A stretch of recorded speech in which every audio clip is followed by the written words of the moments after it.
This is Dr. Pepper Friday Night Rivals. Another season of high school football kicks off tonight along the Gulf Coast and also here on UTV 44 as Friday Night Rivals brings you a rivalry that's known as the Battle of Old Shell Road. Good evening. I'm Jim Cox, my partner Dan Brennan, as we're here at St. Paul's for St. Paul's and UMS. And this series about as even as it could be all time, 23-22 in favor of UMS. They're always great games. A couple of teams that won 7 games last year, Dan, but I think each a little more lofty goals for this season. I think you're right. These are programs very well coached. You'll notice that right off the bat. And of course, also, they're used to winning. They know if they take the game in the fourth quarter, and you're right.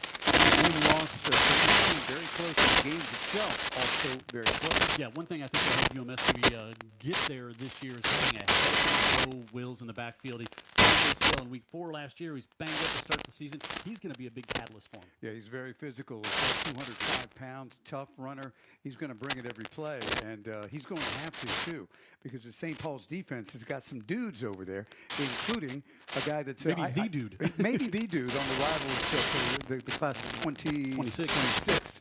Right, that's Big Tank, number 8. You can't miss him on the field, and you can't miss him anywhere. You can't miss him in class or in the parking lot. Anthony Jones is one of the top players for the class of 2026, and he's right here at St. Paul's. Yeah, just a junior, and when Steve Mask was here 3 years ago, I remember he said to us on the field before a game, said, this kid might be the best that's ever come through here. And they put some guys in the show from right here. That's saying a lot. Yeah, it's UMS and St. Paul's tonight here as we're on the campus of St. Paul's. And we'll kick things off to start our season, our 25th season of doing this. Can't believe we made it.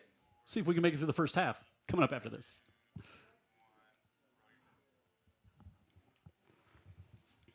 Yeah, thankfully you couldn't hear the national anthem. Yep. Nailed it live, Danny Boy.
Back here at E. Delaney Stadium, Jim Cox and Dan Brennan as we get ready to open up the 2025 high school football season here on UTV 44. And rivalry between these two teams, the Battle of Old Shell Road. The campus is, a mile and whatever. A half, maybe, right? Maybe. Part. So great rivalry. And these teams used to play at the end of the season. Now they play at the beginning, as we'll go down and get our coin toss here to let you know who will get it first. And our coin toss brought to you by the Mobile County Sheriff's Office. And toss is won by UMS, and looks like they're going to defer. And so the Saints will get it to open things up here. And I think both teams, Dan, offense is kind of the big question coming into it. I think both teams are going to have really good defenses this year, but I think each one trying to figure out what they're going to do on offense. Are they going to be able to be explosive? You got a sophomore quarterback starting for UMS, and then you've got Kenny Johnson, who moved from safety, really good athlete, playing quarterback for St. Paul's tonight. Yeah, exactly. So you got big questions at quarterback, and then those questions may get answered as the season goes along. Maybe those questions get answered tonight in the opener. But you're right. They're going to try and feel their way out. Both teams really like to run the ball. Both teams, that's their MO. So they're okay. They're okay without a flashy quarterback. But I just remember last year, Jim. I can remember it like it was yesterday. And St. Paul's took the opening kickoff at UMS-Wright and really displayed a lot of power on the line of scrimmage and ran it right at them. Now, UMS was able to make some adjustments and keep that thing, it wasn't like that all day long. But the fact is, this is a very good St. Paul's offense, rushing offense, so we'll see if that's what they do. Tate Johnston is back deep along with Anthony Frazier, and Frazier going to be number 2. You see him back there. He's going to be a key to that offense for running the ball for the Saints, and Kingston Fan will kick off for UMS. And the field here at St. Paul's, as always, it's like being at Augusta when you walk out there. It's unbelievable. Incredible, yeah. And so Fan returns as the kicker for the Bulldogs this year, and he'll just pooch this one to the near side on kind of a halfway fair catch called for and then dropped. Wasn't real committed on there by Carson Stevens, the starting tight end, but so they don't kick it to the deep men and pin him back inside the 15 after that fumble by Stevens, and we'll see the UMF St. Paul's offense come out here. We talked about Kenny Johnson, 5'11", 165. He's a great athlete. He's fast. He can throw it. He was a safety, so you always hate to take away one of your stars on defense and move him to offense, but he's going to be their quarterback to start it tonight here for the Saints. And Stevens, who just handled that kickoff, is split out wide in motion by Tate Johnson. They want to get the ball into his hands a lot tonight, and they'll start it out of the right flat to him, and he'll pick up a couple, maybe back up to the 15, but maybe a yard. UMS there, good defense to start this one. Doing this 25 years, this UMS defense looks pretty much like the one, I guess, was it 01 our first season? Yeah. 2000. 2000 our first season, yeah. Just so well disciplined, so well coached, and developed from about the 5th grade on the campus. So pick up just one on first down. The inside give, and this is Frazier trying to bounce it to the outside. He gets to about the 16, maybe before Jeff Holston, 3-year starter for the Bulldogs. Had 116 tackles last year and comes up with a stop there. And now you got St. Paul's in 3rd and long to open this one up here on the opening drive. And Frazier, who had 1,100 all-purpose yards last year. He had a good game in this one last year. And this UMS defense, salty has kind of been the word that's been tossed around, and they kind of felt maybe they lacked that a little bit last year. 3rd down, Johnson rolls out to his right, pressure from Holston, fires it off right at the sticks, and he's going to have it complete for the first down. Able to roll out and get Walter Hensley, the senior, for his first completion, his first catch on the night. Well, that's nice throw here, yeah. Really good play, really good throw. This is the play I saw them working on before the game, and just a quick out and good communication, good timing. First down, Saints. Yeah, moves the sticks and picks it up there on 3rd and 6.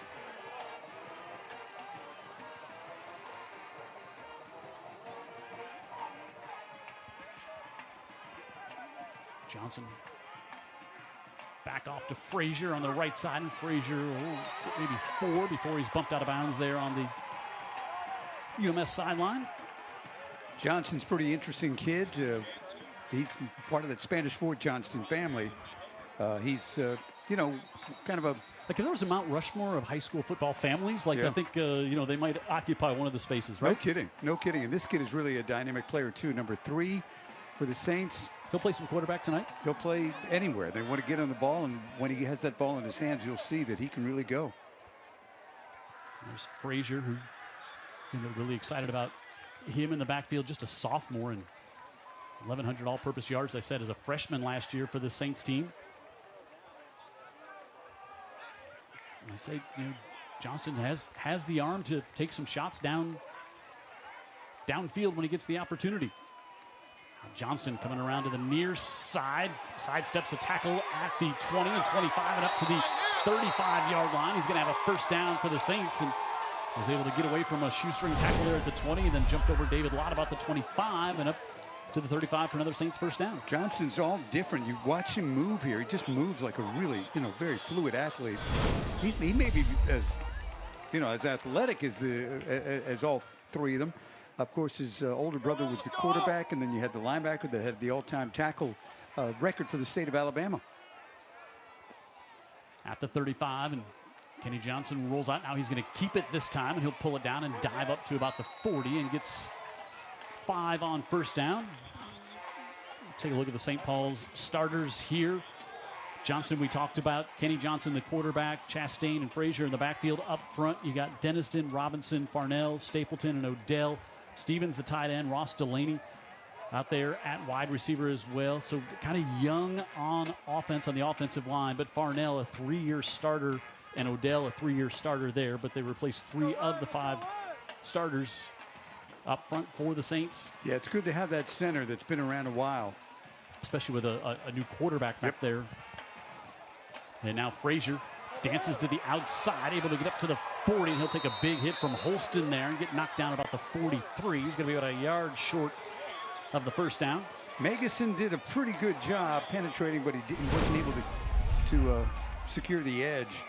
And you have an athlete like Frazier, he's going to be able to sidestep you from time to time, 3rd and short. You see a little tempo here from the Saints. Everybody up near the line of scrimmage in a hard count, and UMS going to jump. Looks like they got Andrew Cook there on the hard count by Kenny Johnson, and that's a first down. That was a zero safety look. Everybody was up. Yeah. Up at the line of scrimmage, and take a look here at the UMS defense. McGinley, Cook, and Rowe up front. They're not big. 146, 228, 176. Johnny Megason and Davidson on the outside, but then you got Holston, Kaplan Reed, and Luke Phillips in the middle, and Holston and Reed, they are the ones who are going to drive this defense. Scott in the backfield as a corner, and then Charlie Jeffrey there, and David Lott at free safety for the Bulldogs. Johnson has time now, looking over the middle of the field and turning around. Tate Johnston could not get it. Pretty good coverage there, pretty good ball to the outside, and Johnston got a little turned around on his route. And Charlie Jeffrey back there in coverage for the Bulldogs. Yeah, he was trying to fit it in somewhere, anywhere, and the coverage was pretty good. So he put it in a spot where only Johnson could maybe catch it, and he wasn't able to. So it'll be 2nd down and 10. Here for UMS, for St. Paul's, they've had it for 3 minutes and 45 seconds to start this one here tonight on the campus of St. Paul's. Play fake to Frazier. Now they try to come to Stevens out of the backfield. Wanted to get it to the tight end, and it's incomplete. And he'll bring up 3rd and 10 here for the Saints. Yeah, there's something about making a mistake in this game. You look at Stevens, he's disappointed, but it's compounded by the fact that this is St. Paul's and UMS-Wright. He's a good player. He needs to play well for them tonight. So 3rd and 10.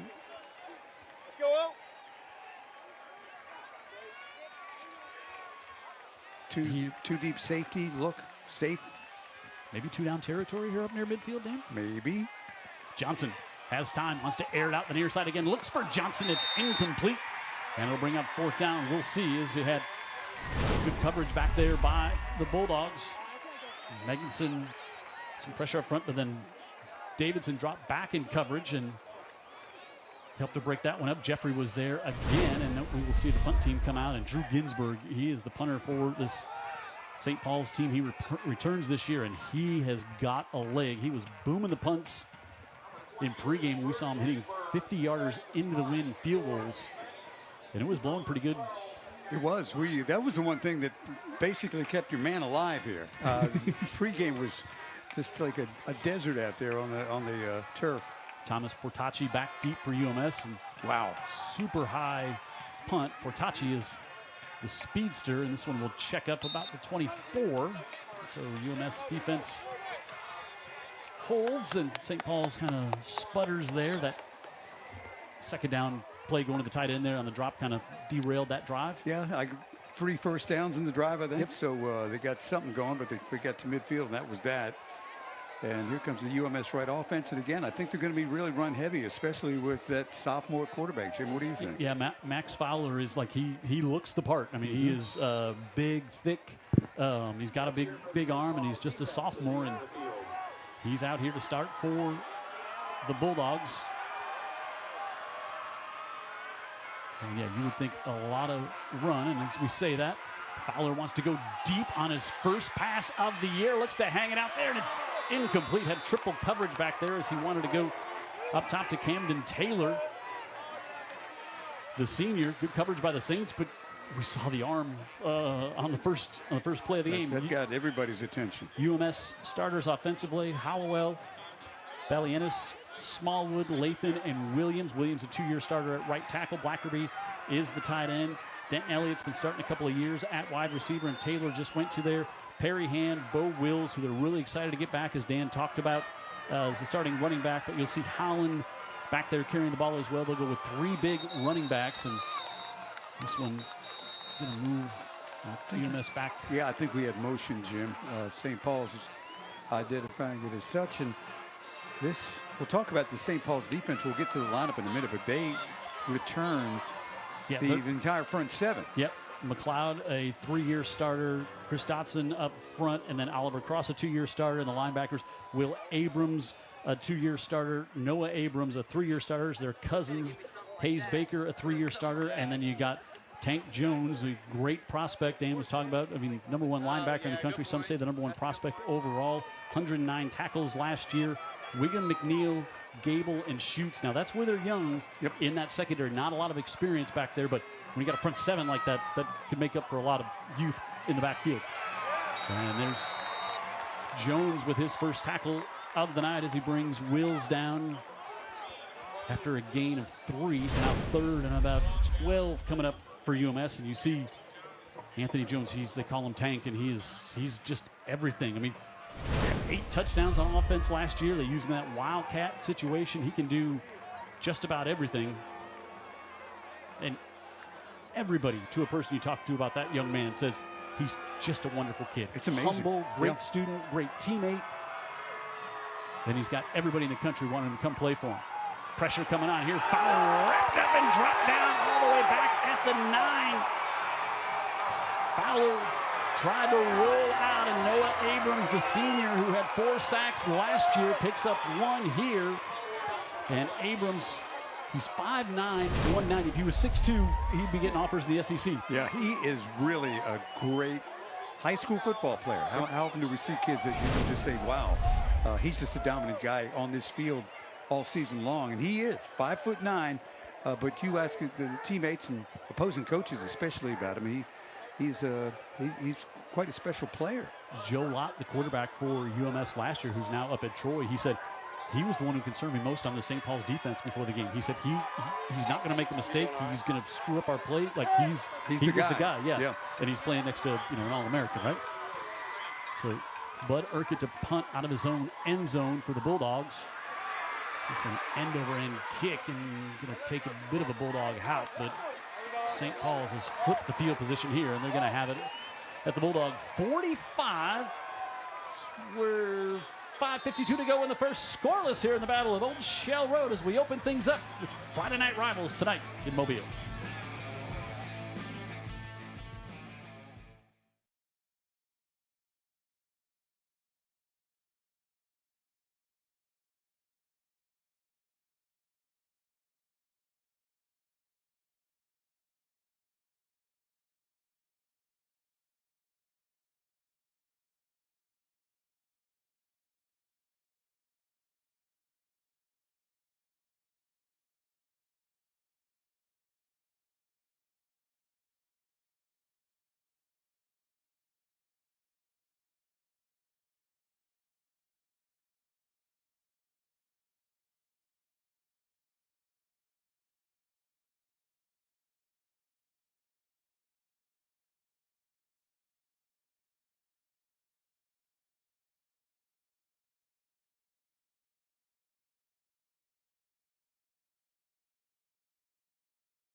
Scoreless here as we open up the season on Friday Night Rivals. We're up here in press box. We got a great spot here. This is really a cool on-campus stadium. It looks great. The field's great. It's got a great vibe to it. It's one of our, just again, put it on the list of places we love to come, right? Well, I just posted on Facebook my 4-minute walk. So it's my favorite place to broadcast just because of that alone. Yeah, I dealt with Old Shell Road, which is kind of like the inner city Bayway on a Friday is what it kind of felt like when I was coming over here. It's a bit of a snag. So St. Paul's with good job on defense. UMS goes 3 and out with a penalty. A penalty on that drive that backed him up, and now officially moved this one to the 41 for the Saints. Take a shot. First down, take a shot. Go with Tate Johnston at quarterback on this series. He fakes a pitch and goes along the right side. He'll get inside the 40 before Luke Phillips, the senior, brings him down. He is a good-looking athlete, y'all. If somebody's going to pop one tonight, it might very well be Tate Johnston. How much backyard football that young man played growing up, you think? How many games did he lose?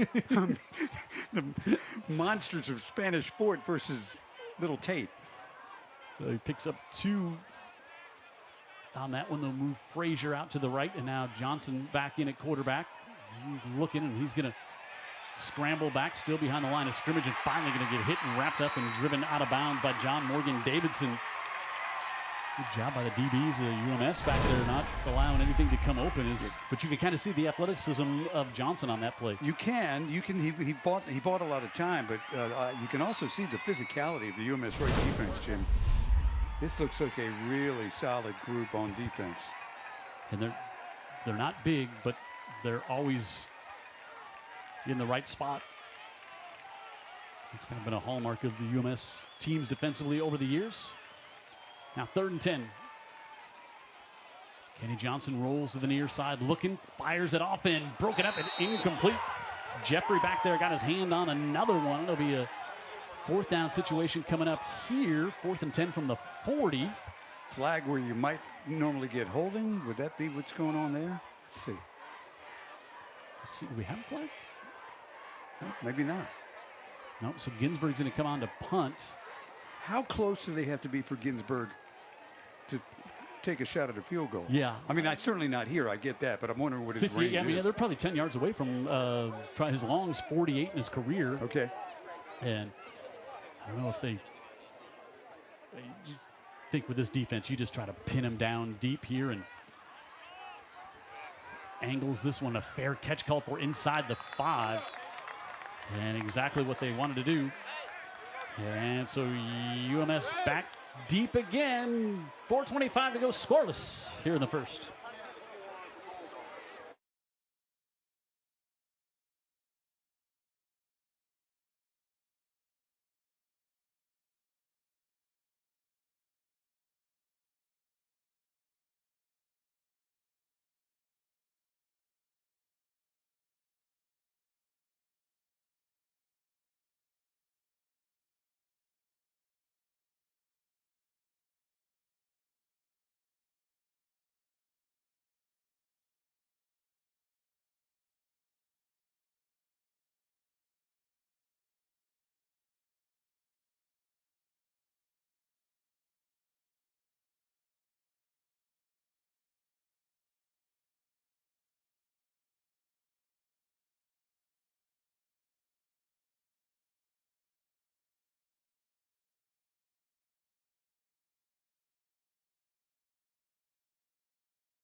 Again, looking here at E.E. Delaney Stadium, home of the St. Paul's Saints. And St. Paul's pin UMS back at the 5 with that punt. UMS 5A team, St. Paul's 6A, and playing in a lot of folks call just the SEC of regions down here. 6A, Region 6. And I guess it got tougher with Gulf Shores moving up from 5A because they've been such a good program. So now you have them in the mix, and Saraland, and Spanish Fort, who won by 40 last night. Yep. So our Smile Cam brought to you by our friends at McMurphy Orthodontics, and a lot of smiles here from the St. Paul's students right down below us, especially after they Just watch Ginsburg bang it down to the 5. Jim, sophomore quarterback on his own 5. St. Paul's looking to make a big momentum shift in this game, and if they can jar something loose down here, that's exactly what they're going to have. See Wills come in motion. Perry Hand back there. We'll give it to Hand for the first time, and Hand going to get some breathing room as he moves it out to about the 14. So run there on first down. Yeah, great blocking right there in the 1 hole. I mean, they just moved people out, and here comes Hand. Yeah, and Hand's another one of those big backs, a junior, 6 foot, 188 pounds. I mean, Wheels is 206. Howland, who will come in there, he's about 195. Second half, you're going to be tired of tackling big backs playing this UMS team. So we got 9 on first down, and back to Hand, who spins, and he'll get wrapped up this time as trying to fall forward a bit, but couldn't get out of the grasp there of Oliver Cross, the senior 2-year starter. Get a look at Dotson there in the middle, 265. They got a team. They've got especially this front 7 on defense, returning and big and talented. Yeah, they played together the last 24 games. And of course, Ham Barnett was the defensive coordinator here before he became the head coach. So these kids have been playing in his system. Now he was here 3 years before he became the head coach, basically 6 years now. These kids have got to know what they want. The pitch to the far side, and lunging ahead is Wills, but UMS, boy, had 2nd and 1 and then go backwards on the next 2. Well, I guess he's going to now they started to move the chains. I didn't think he got the first down, but I guess he did. But the stick still says 4th down, but they moved the chains, so he does get the first down. Okay. That's a big first down for UMS right there. Huge. Pin back so deep. Will's now, split out. He's coming back. Put him in motion. They'll give it to him. He cuts back in and gets up to about the 20. Wills was this game last year. He had a bad quad coming into the season, so he really wasn't at full speed. Then in week 4 against Gulf Shores, tore his ACL. That was really a loss for this UMS team last year, because he can, like Terry Curtis said, it's like replacing 3 guys, because he could be our H-back, he could be a tight end, he could be our best rusher. Yeah, he's like, so we had to replace him with 3 guys last year, and now we can move him around because we have some depth in the backfield. And he kept it up in the weight room. He's a big kid, and his physicality is really his calling card. 2nd and 7 here for the Bulldogs, and Fowler, far side, able to pitch it out, and he's got that one complete up to about the 25. We'll bring up 3rd and about 3 here for the Bulldogs. What do you think of Fowler so far? Yeah, I mean, he looks the part. He's a big kid, just a sophomore. Got a big arm. Yep, and he's big student of David Morris at QB Country, so he knows he gets the mechanics and everything else. I think one thing they want to see tonight is with the sophomore quarterback.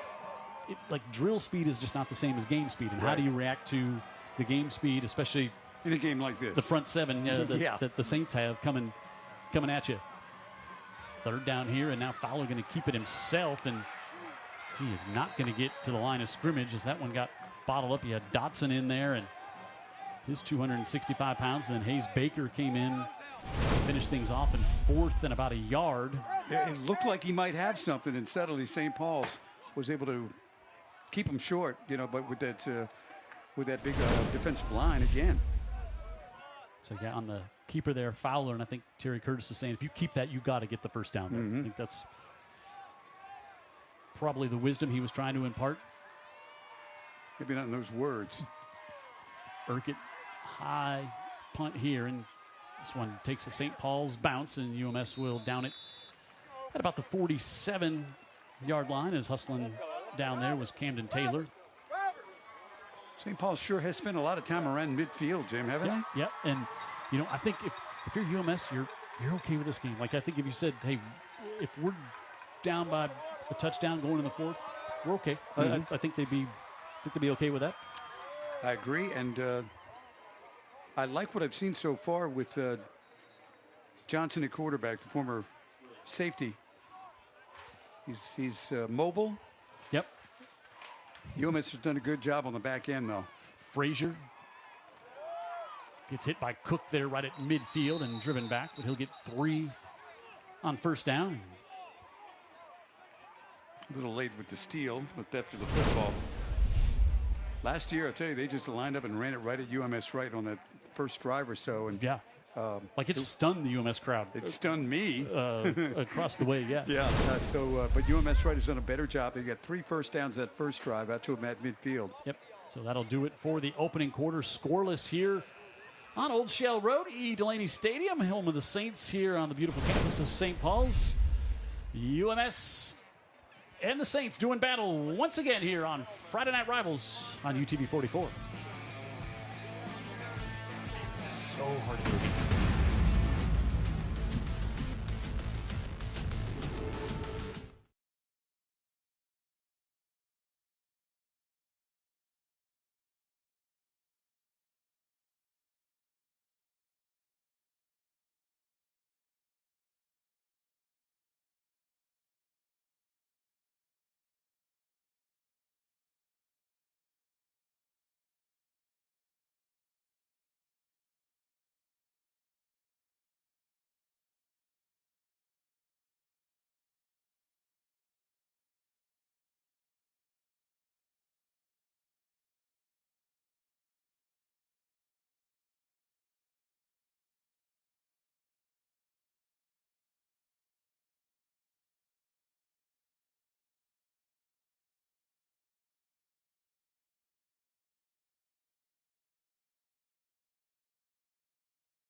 St. Paul's UMS-Wright brought to you in part by Dr. Pepper, also by Mobile County Sheriff's Department, Greer's, and IBEW 505. So we get ready to start the second quarter here. Jim Cox, Dan Brennan, scoreless through 1. You know, physically you see just the size difference that St. Paul's has in this contest, but that's, you know, UMS sees that in a lot of games. They do in a lot of games we've done with them over the years, yeah, right? It's amazing the development that they start probably again 5th, 6th grade, and most of these kids have been in this school since K3, yeah, right? Yeah. And so is that a thing? K3? Is that right? I think it's not right, but anyway, K4. I think. Dang it! But See, they're together. Got out of my lane. They play as a unit, and you can see it. And we've seen it for 25 years. Second down and 6. Thank you. Frazier to the right side, and Frazier goes right off tackle and a good stop, and going to bring up 3rd and about 2 as he got to about the 44 before he got wrapped up on the play and brought down. Davidson there, a lot over there as well. Just notice, UMS-Wright gets off blocks. You never see the big run because they do a great job of getting off blocks. Tempo again here for the Saints, and it's going to depend on the mark. So I think they're going to be a little short. I think you're right. Open field stop of Frazier. It looked like he was gonna get the first down, and they say he did. Well, I thought both officials had a mark short on the near side and the far side, but yeah, they got it straight up at the 43. So first down here for the Saints. About a minute into quarter number 2 to open up the season here on Friday Night Rivals. Kenny Johnson, that quarterback, quick gut one, got tipped up in the air. And incomplete. His big hand up there off the right side for the Bulldogs. Deflected that one up in the air as they were trying to come back to Hensley. That's another UMS-Wright thing. I mean, watch this effort right here. I can't get to him, but I can do that. That was Megason, who's played.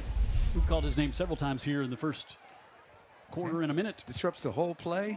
I got some thoughts about St. Paul's trying to hit another gear here, Jim. We'll see what happens here, then I'll give you some of my thoughts here as they have been struggling to really move it with any authority. It was 2nd and 10 for the Saints. Give trying to lunge down toward the 40, but Megason in there again. And you had some folks tell us that this defense was going to be salty, and I believe their palate reference was quite right so far. I'm telling you, this team really, I do see a difference from last year. You're right about that, even though they lost Joe Lott, who basically was your quarterback last year. I'd look for them to get Tate Johnston involved somehow, Jim. Reverse, quick slant, something, because he's a good enough athlete that something that is 4 or 5 yards can turn into something a lot bigger. 3rd down and 9 for the Saints. Delayed handoff there. Frazier trying to get back to the line of scrimmage, and that's all he's going to get. Yeah. You just swallow it up. UMS-Wright defense again. 3 new starters on the offensive line for St. Paul's, and UMS-Wright is taking advantage of that. Go a little misdirection there, but little counter. Not much else as McGinley got in there to help out on the tackle, and we'll see Ginsburg out here to punt again as the field has been tilted all of the first quarter and early part of the second quarter. The good news is that it's been tilted in favor of St. Paul's. The bad news is they haven't really taken advantage of it. It's still 0-0. Taylor stands at the 10. He fair caught that last one at the 5. I think they'd like to see it, just let it go over his head and pressure. And he was going to call for the fair catch. Instead, lets it bounce at the 10. Well, what a weapon Ginsburg is. I mean, just to be able to, we haven't even seen him try a field goal yet, but be able to constantly pin teams down deep like that. Yeah, if you can depend on that, that's great. And even the one punt that it wasn't really, I don't know, it was maybe only 35 yards. It was so sky high, it could not be returned. So Ginsburg is a weapon, punter and place kicker. We're starting to get some text in from some longtime viewers, Dan Brennan. Oh, boy. So we'll get to those here in the second quarter as we open up the season here on Friday Night Rivals.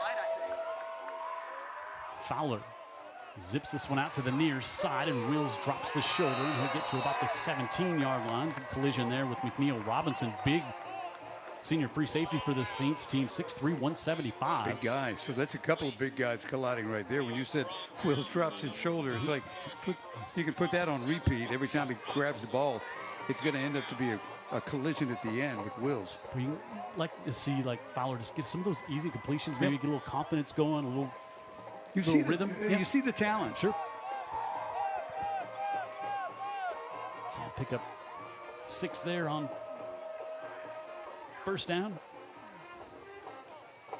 Back to Perry Hand, and he doesn't get much there before he's wrapped up again. Oliver Cross able to come in there, and another one of those. Good size. Senior who's been starting for a couple of years. Yeah, good size too, man. Defensive end. They got so much talent up there. We haven't called Edward McLeod much yet. He's a 3-year starter, Mobile Optimist Baseball Player of the Year. Yeah, I was going to say, you call him in the spring. I came to watch him play a little ball in the playoffs. A really good baseball player.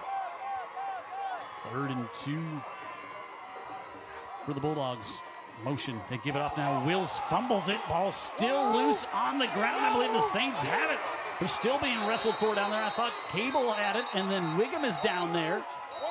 And UMS, looks like they came back up with it. It changed hands down there. UMS going to retain it as Jake Blackerberry, the tight end, got on it. And that one, Wills just dropped. Yeah, just dropped at the exchange. Right, and this could be an interesting replay if we have it to take a look at who really came up with that ball. That was a good handoff, and yeah. So I thought Gable had it there. Then I thought for a second that Wiggum had it, but then, boy, Blackerby just shows you why you never want to be at the bottom of one of those piles. That is not a great place to be. And this punt by Urquhart will bounce out at the 49. So great field position again for the Saints. They've had it all night. They've not been able to take advantage of it. 7.5 to go in the opening half. Here's we open the season on Friday Night Rivals, UMS and St. Paul's.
.23 left to go in the second quarter. Jim Cox, Dan Brennan. Halftime coming up. We'll have the local IEBW halftime show. Dan's got some special interviews lined up down on the field. Speaking of the field, had a question from a viewer. Okay. Said, the field looks amazing. Is it grass or turf? Michael Leland wants to know. It's grass. Unbelievable. Yeah. I mean, like we said, it's like Augusta. Yeah, it's beautiful. I don't know if he needed to add this. He said, also, Dan looks good. Is his hair real or turf? I don't think it's either. I mean, if you were making an investment up there, there'd probably be more, right? Enough said. Yeah. Yeah. Just glad you didn't ask about mine. 723. So this 25 years we're saying you and I have been doing this, and this is why we keep coming back for questions like that from viewers, right? Yeah, we're paid for that kind of abuse. 1st and 10 for the Saints, and now we see Tank Jones, the big linebacker, in at running back, and he'll get back to about the line of scrimmage before he's brought down. Yeah, a couple of guys that said, here comes Tank, and we're ready to tackle him, and they did. Holston, 3-year starter for the Bulldogs there with the tackle. Tough kid. Yeah, so you just put Tank Jones there at running back, and all kinds of good things can happen for the Saints. Took out a block. No gain on that one for St. Paul's, and now motion to the far side, and they give it back to Jones on the left side. A little more room at this time, but not a lot. He'll get near the 40, bring up about a 3rd and 7. When he comes in at tailback, I don't think they bring him in to be a decoy often. I think he's going to get the ball when he's back there, right? Yeah, he went a little east-west there. He got a few yards, went east-west, and of course that kind of mitigates his power and size when he does that. But what an incredible-looking athlete. My goodness. Just a junior. 3rd and 7 as we approach the halfway point here of the second quarter. Scoreless at St. Paul's. Stevens in motion. Frazier in the backfield with Kenny Johnson. They fake it to Frazier. Now he's hit, and that ball is loose on the ground, and they're going to say it's incomplete. Yeah, I think he was throwing the football. And UMS with pressure as Johnson with a little fake and then turned around, and John Morgan Davidson was there for the Bulldogs. Outside linebacker, he's coming on a blitz, and watch this. Kenny never sees him, right? Bang. Good job to just get that pass away and get the incompletion. And you could see the idea there was to screen it away and then try and sneak it down for the first down, but busted up by UMS-Wright again. The UMS crowd across the way happy with that one. We'll get a heat timeout with 4th down coming up halfway through quarter number 2, scoreless on Friday Night Rivals.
See the St. Paul's Saints fans down below us here and got their smiles on. It's our smile cam brought to you by McMurphy Orthodontics.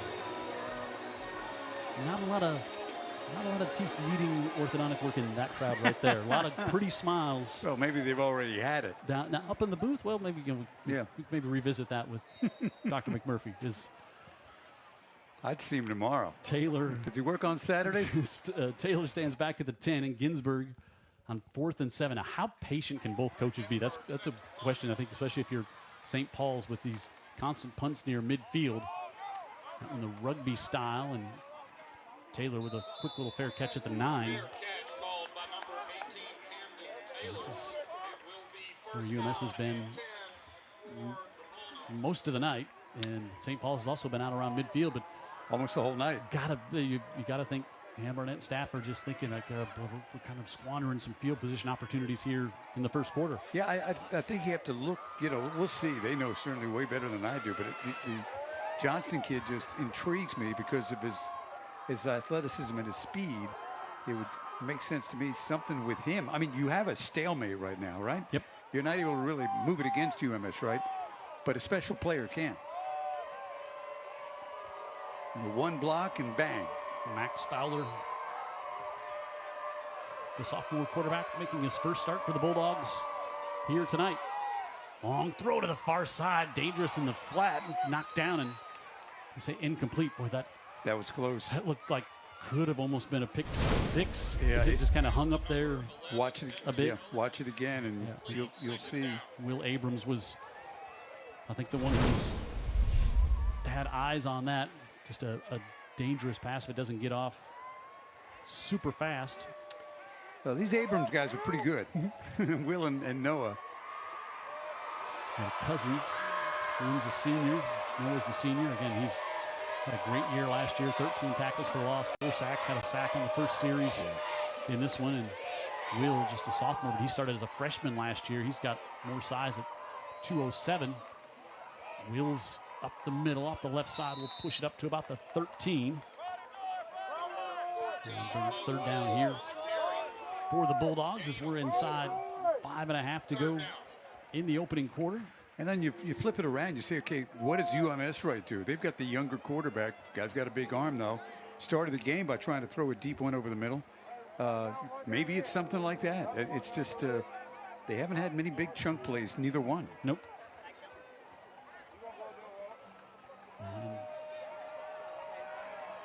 Third and about 7 here. Little play fake. Fowler coming with pressure. He's hit, wrapped up, trying to get rid of it, and it's going to be incomplete.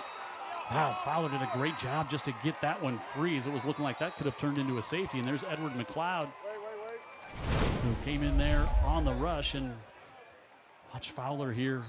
How does he survive this, Jim? Man. Hit low and then up top, and just able to get rid of it to avoid.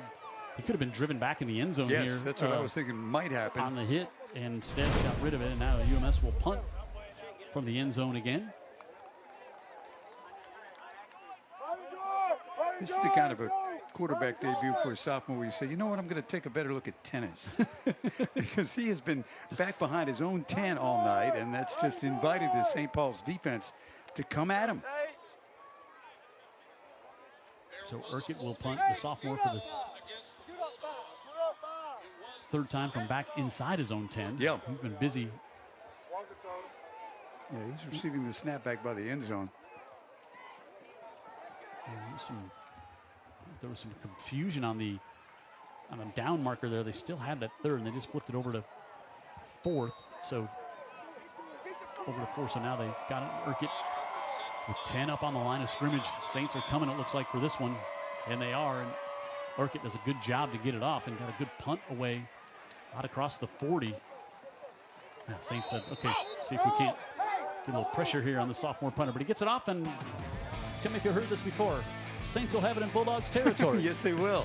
We'll start this drive here inside 5 to go in the second, still scoreless.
Inside 5 minutes to go here in quarter number 2. Jim Cox, Dan Brennan here at St. Paul's, and the Saints again with great field position. But boy, Jake Koziel, the defensive coordinator for this UMS-Wright team, has dialed up great strategy here so far tonight to bottle up the Saints with the great field position they have had. Yeah, so as the game started, the Saints had it maybe at the 25 or so, were able to get 3 first downs, move it to midfield, and from then it's punt UMS-Wright back, and UMS-Wright punt back to midfield again 3 or 4 times. So what did the Saints do early that got them those first downs? So, and I think a couple of them were on 3rd down plays too, Jim. So UMS-Wright has not made it easy at all for the St. Paul Saints. You got to change strategy. What is that change? Where do you go? And we got Kenny Johnson, the senior, in at quarterback here for the Saints. Started last year as a safety, and they move him over to quarterback here to start things off tonight. Has time this time, keeps his eyes downfield, wants to float it wide open. He's got Stevens inside the 10 and knocked out of bounds at the 6. 37-yard pickup, and they gave Johnson a little bit of time, rolled out and lofted that one up to Carson Stevens, a sophomore tight end, and he's got the Saints in the Dr. Pepper Maroon zone. Wide First open. and goal coming up. Yeah, wide open. This is really good recognition by Johnson. I like him, man. Yeah, eyes downfield the whole time. Yeah. Scramble, but rolled out to his right. And I like Johnson as a receiver, as a sophomore. I liked him as a defender last year. He's just a good player. And you got a nice target, a 2-year starter there at tight end, 6'3", 211 pounds, Carson Stevens. And we get a timeout. It looks like here it's got the Saints fans' first big play of the night. And they're now down at the 5. It's any way you can do it, Jim. As a coach, you can draw it up and you can say, oh, we're going to establish ourselves and establish the run, and that's what we're going to do. Well, you can come out and that's the idea. Then you find out it's not working. So you drag a big H-back tight end. Good-looking athlete, too. They've got some. That's a young guy, too, right? Yep, just sophomore. Started last year for him as a freshman. Yeah.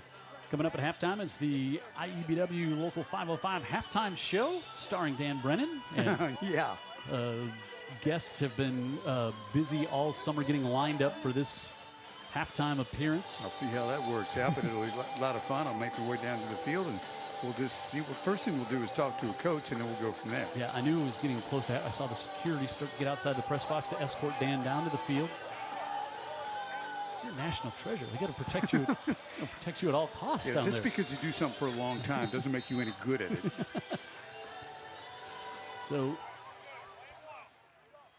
at the 5 here for the Saints, and now we go. How about this at quarterback? We go. Well, let's just put Tank Jones at quarterback.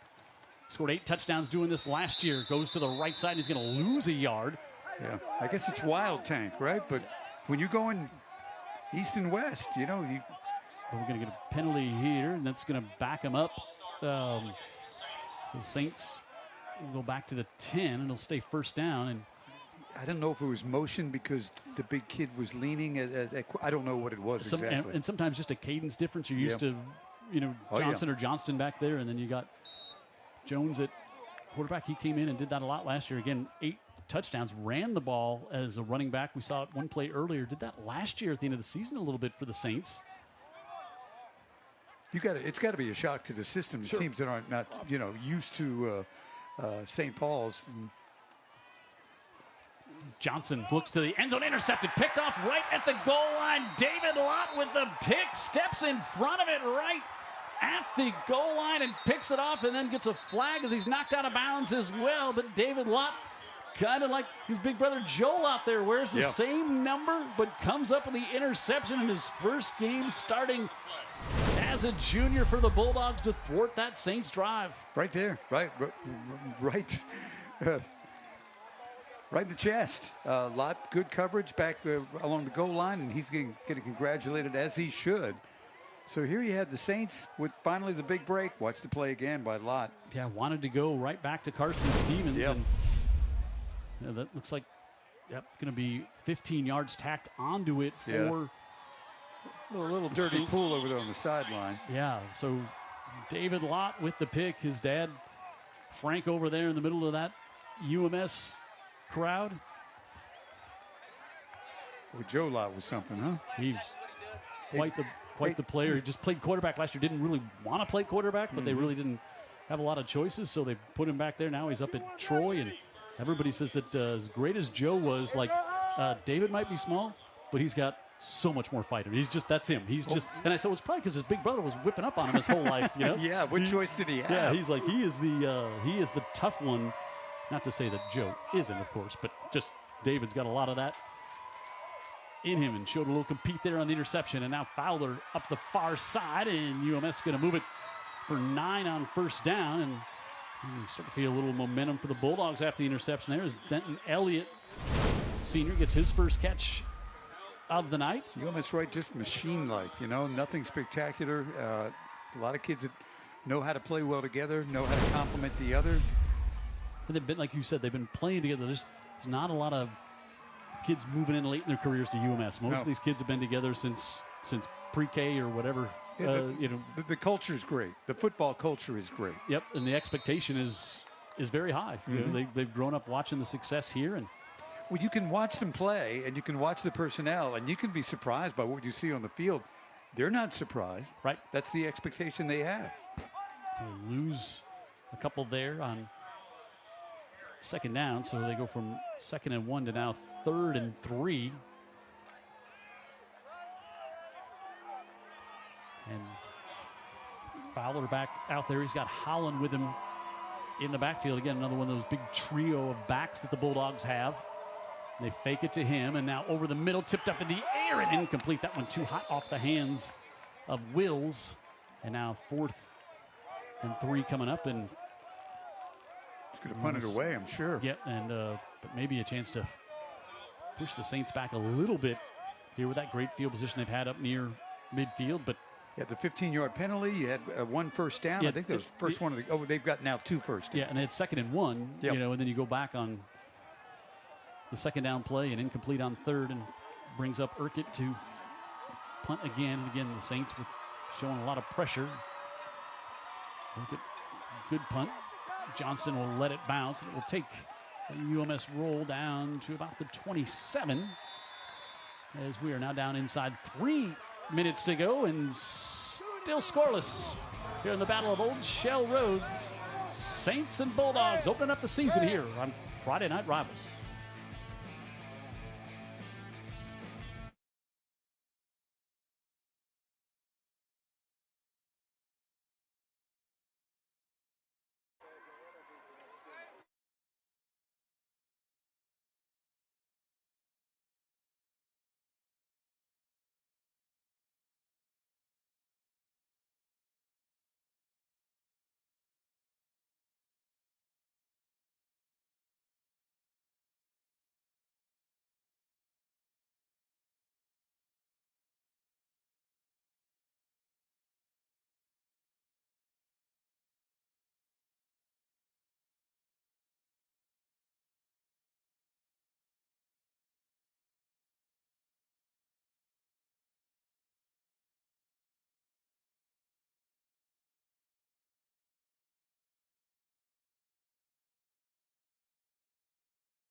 Jim Cox and Dan Brennan back here at St. Paul's. Saints and Bulldogs scoreless here in the first, as the Saints had it 1st and goal there. Then they went back 5 yards on a penalty, and then an interception thrown there by Kenny Johnson to David Lott of the Bulldogs. And nothing else. UMS flipped the field a bit after that penalty, and that will send the Saints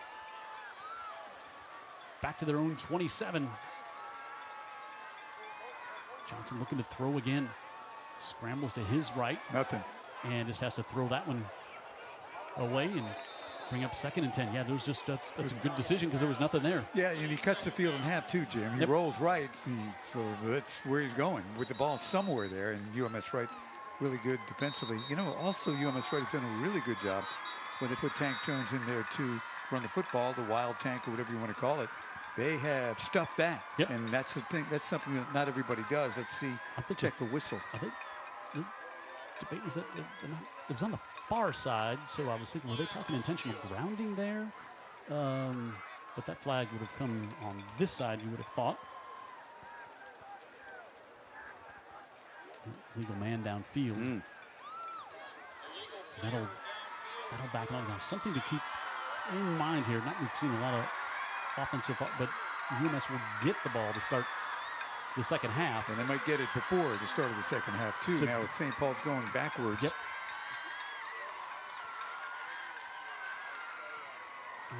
Terry Curtis, all-time winningest coach in Alabama high school history, Hall of Famer, and just a legend. Well, you know, we could talk about him for an hour and a half on the personal level. What a friend he's been and what an entertaining guy he is, but very genuine. You know, when you sit down with Terry, you're going to get the whole truth straight at you. And how many young coaches has he mentored over his career? Anyone who asked for help. Exactly. That's been it. As you see, Jay Koziel on the screen there, the defensive coordinator for great friend too. The Bulldogs. Yep, he's been here a long time and Chicago guy, Bears fan. Yeah. 1st and 15 here for the Saints. Johnson, a little inside pitch to Frazier, and Frazier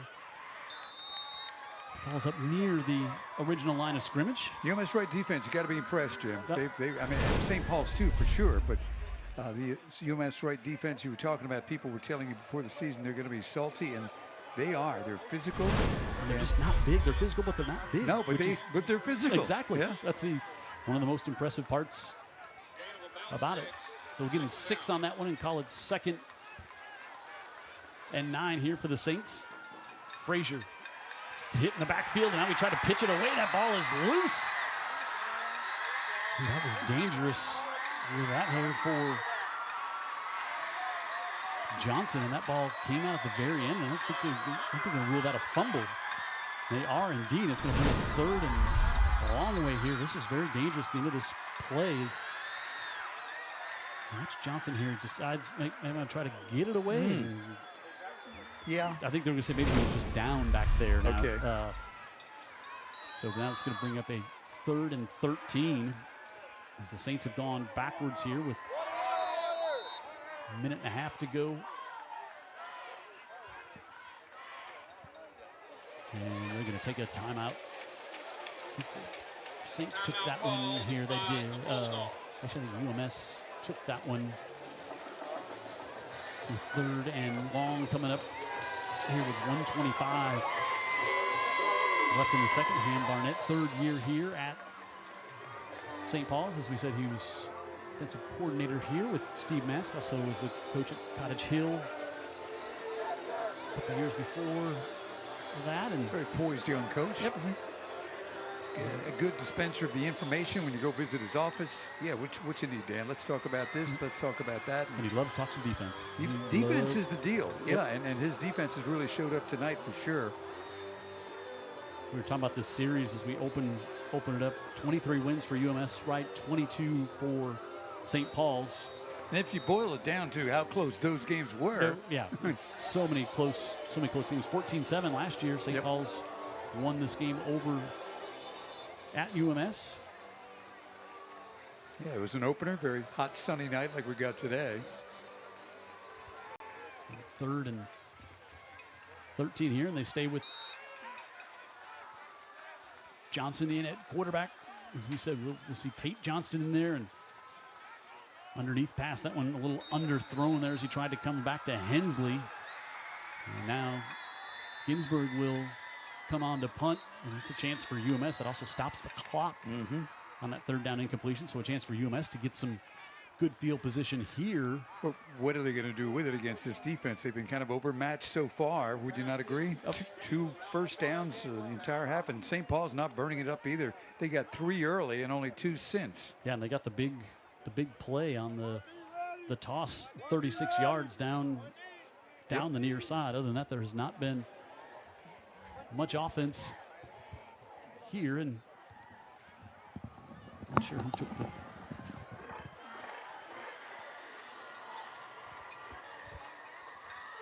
Another timeout here with 1:21 left, and Ginsburg coming back out to punt again, and Taylor will stand back at his own 35. And Ginsburg's got the big legs. We said both punting and from a field goal standpoint. And Taylor, who's not really had a chance to do much in the return game here tonight. We'll see if he'll get a chance. High snap, but Ginsburg able to get that one up and still gets an amazing kickoff and goes across the field. And Taylor able to call for the fair catch. Great job there by Ginsburg on a high snap to pull it down with pressure coming, and still boomed it across the field. And UMS will have their best starting position up at the 38-yard line here with 1:12 to go. They've got 2 timeouts. And now the officials huddle all the way back at the 25. There's a flag on the far side of the field, and it's 4th and 12, and Ginsburg was not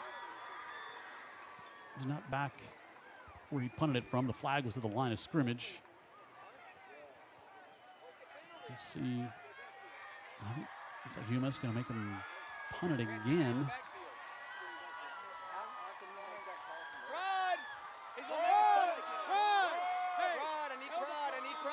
So legal formation against the Saints. So they'll make Ginsburg drop back 5 more yards and punt this one back closer to his end zone. It'll move up Camden Taylor to about the 45. Again, UMS with a chance to better their field position here late in the half. They do get it to start the second half as well. Ginsburg will line up at the far hash. Last snap was high, but Ginsburg was able to go up and get it.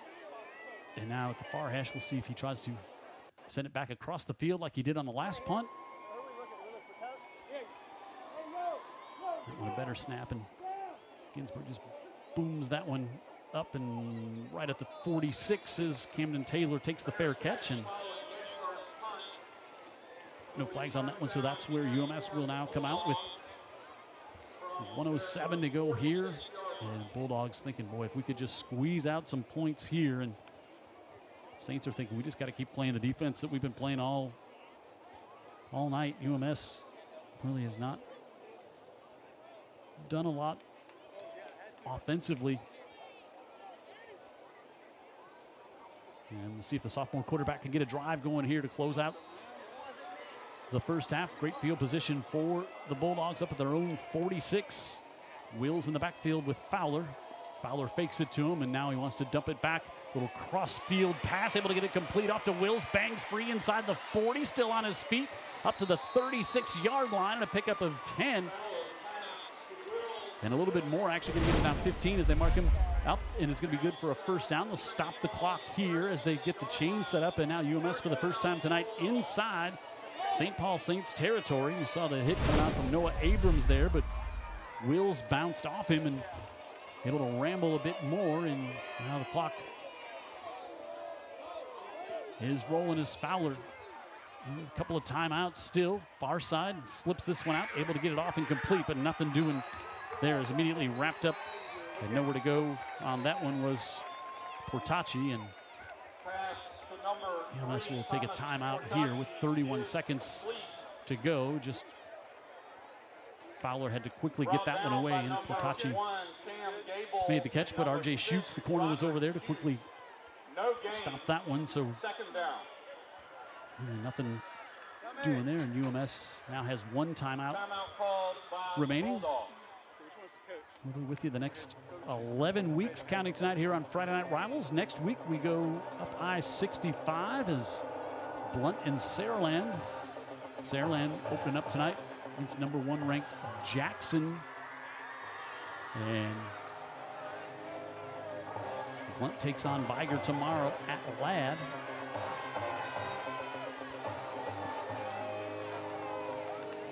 So UMS got the floor next week as they get in their 5A schedule with a BC Rain and Viger open T.R. Miller, Citronelle, Williamson, Alberta, Faith Academy. That's a Friday Night Rivals game. And they close it out with St. Michael. Fowler, far sideline, gets that one up, and it's incomplete. Goes off the hands of Denton Elliott. That'll bring up third down.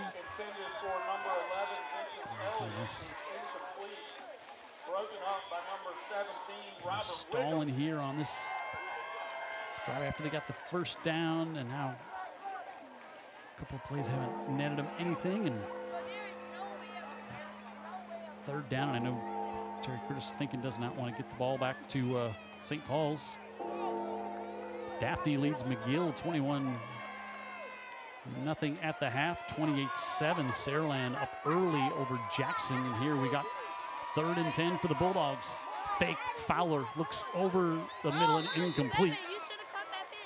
And that stops the clock and brings it up to 4th down with 22 seconds left here. And Fowler comes over the sideline to stand next to Terry Curtis and has a little talk with Wills, and kind of think whatever Bulldogs do here, they'd probably like to maybe try to keep it on the ground, make St. Paul's use one of their final 2 timeouts here on 4th down.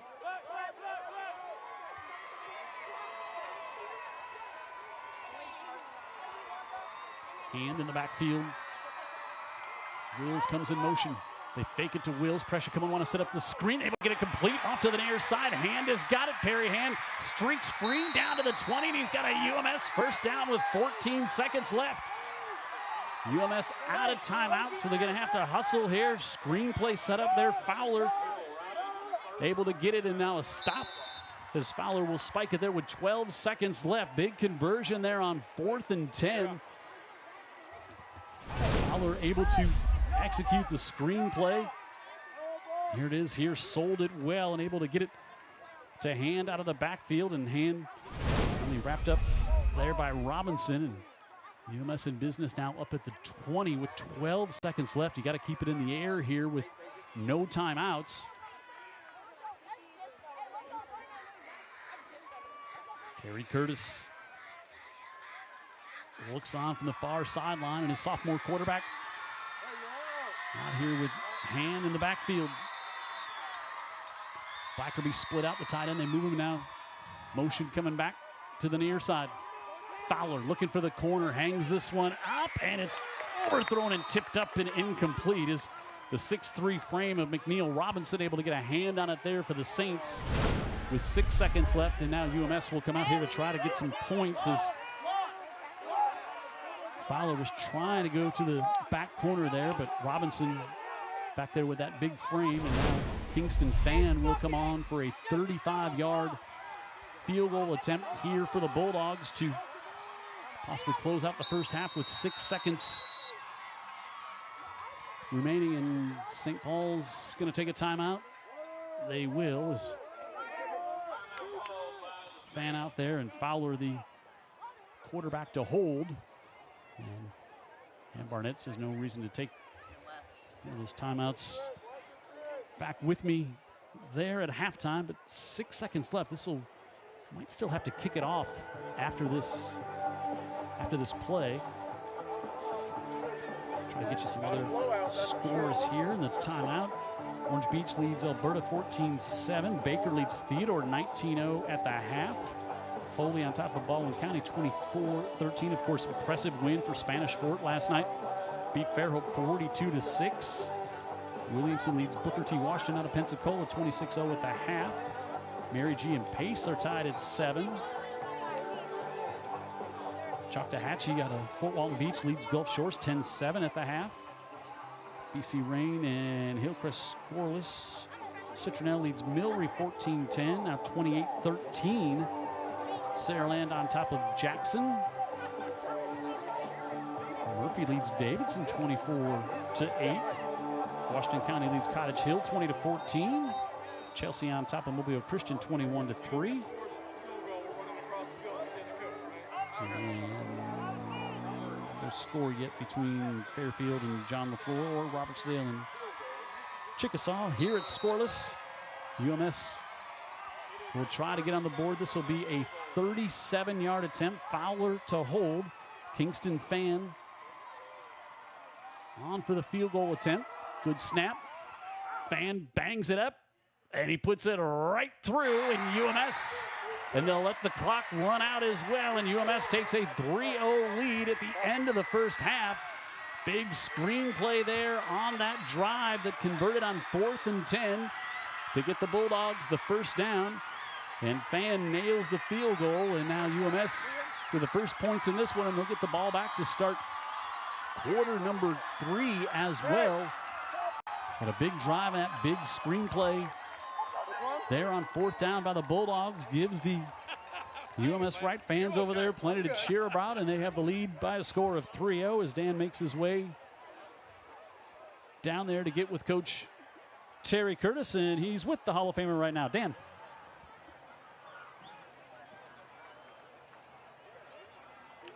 The defense has been something, Terry. Well, they are. You know, we didn't have any field position, but our defense kept fighting, and they had us back all up to right there at the end, and we were able to get a couple first downs and get the field goal, which was big to go in at halftime against a team like that. That big middle screen right there, I guess it was on 3rd down. That gave you the chance to kick the field goal. Well, it did. They were showing a lot of stunts in that formation, so we said, okay, let's try it, and really made a big play right there. So it was a big play, and the field goal was really big. You know, we still got a long way to go, but it's always better to be ahead than behind, my man. What are we going to talk to the team about at the halftime, Well, Terry? we just got to find some stuff we can do, which we knew our line's a little undersized, and they're sending a lot of guys, and we're having trouble blocking them. We got to find a little something that we can do to handle the football. All right, Coach, go talk to him. We'll talk to you after the game. All right, man, thanks. Terry Curtis, UMS-Wright, now leading. Last-second field goal. We were waiting on something to happen in the first half. It finally did with no time left. UMS-Wright is on top now by the score of 3-0. All right. Thanks, Dan. Thanks, Coach Curtis. And first half didn't feature a lot of offense, but Bulldogs got the field goal at the end of the half. They lead by a score of 3-0 as David Lott took away a potential touchdown there for the Saints in the second quarter.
This is the IBEW Local 505 halftime show.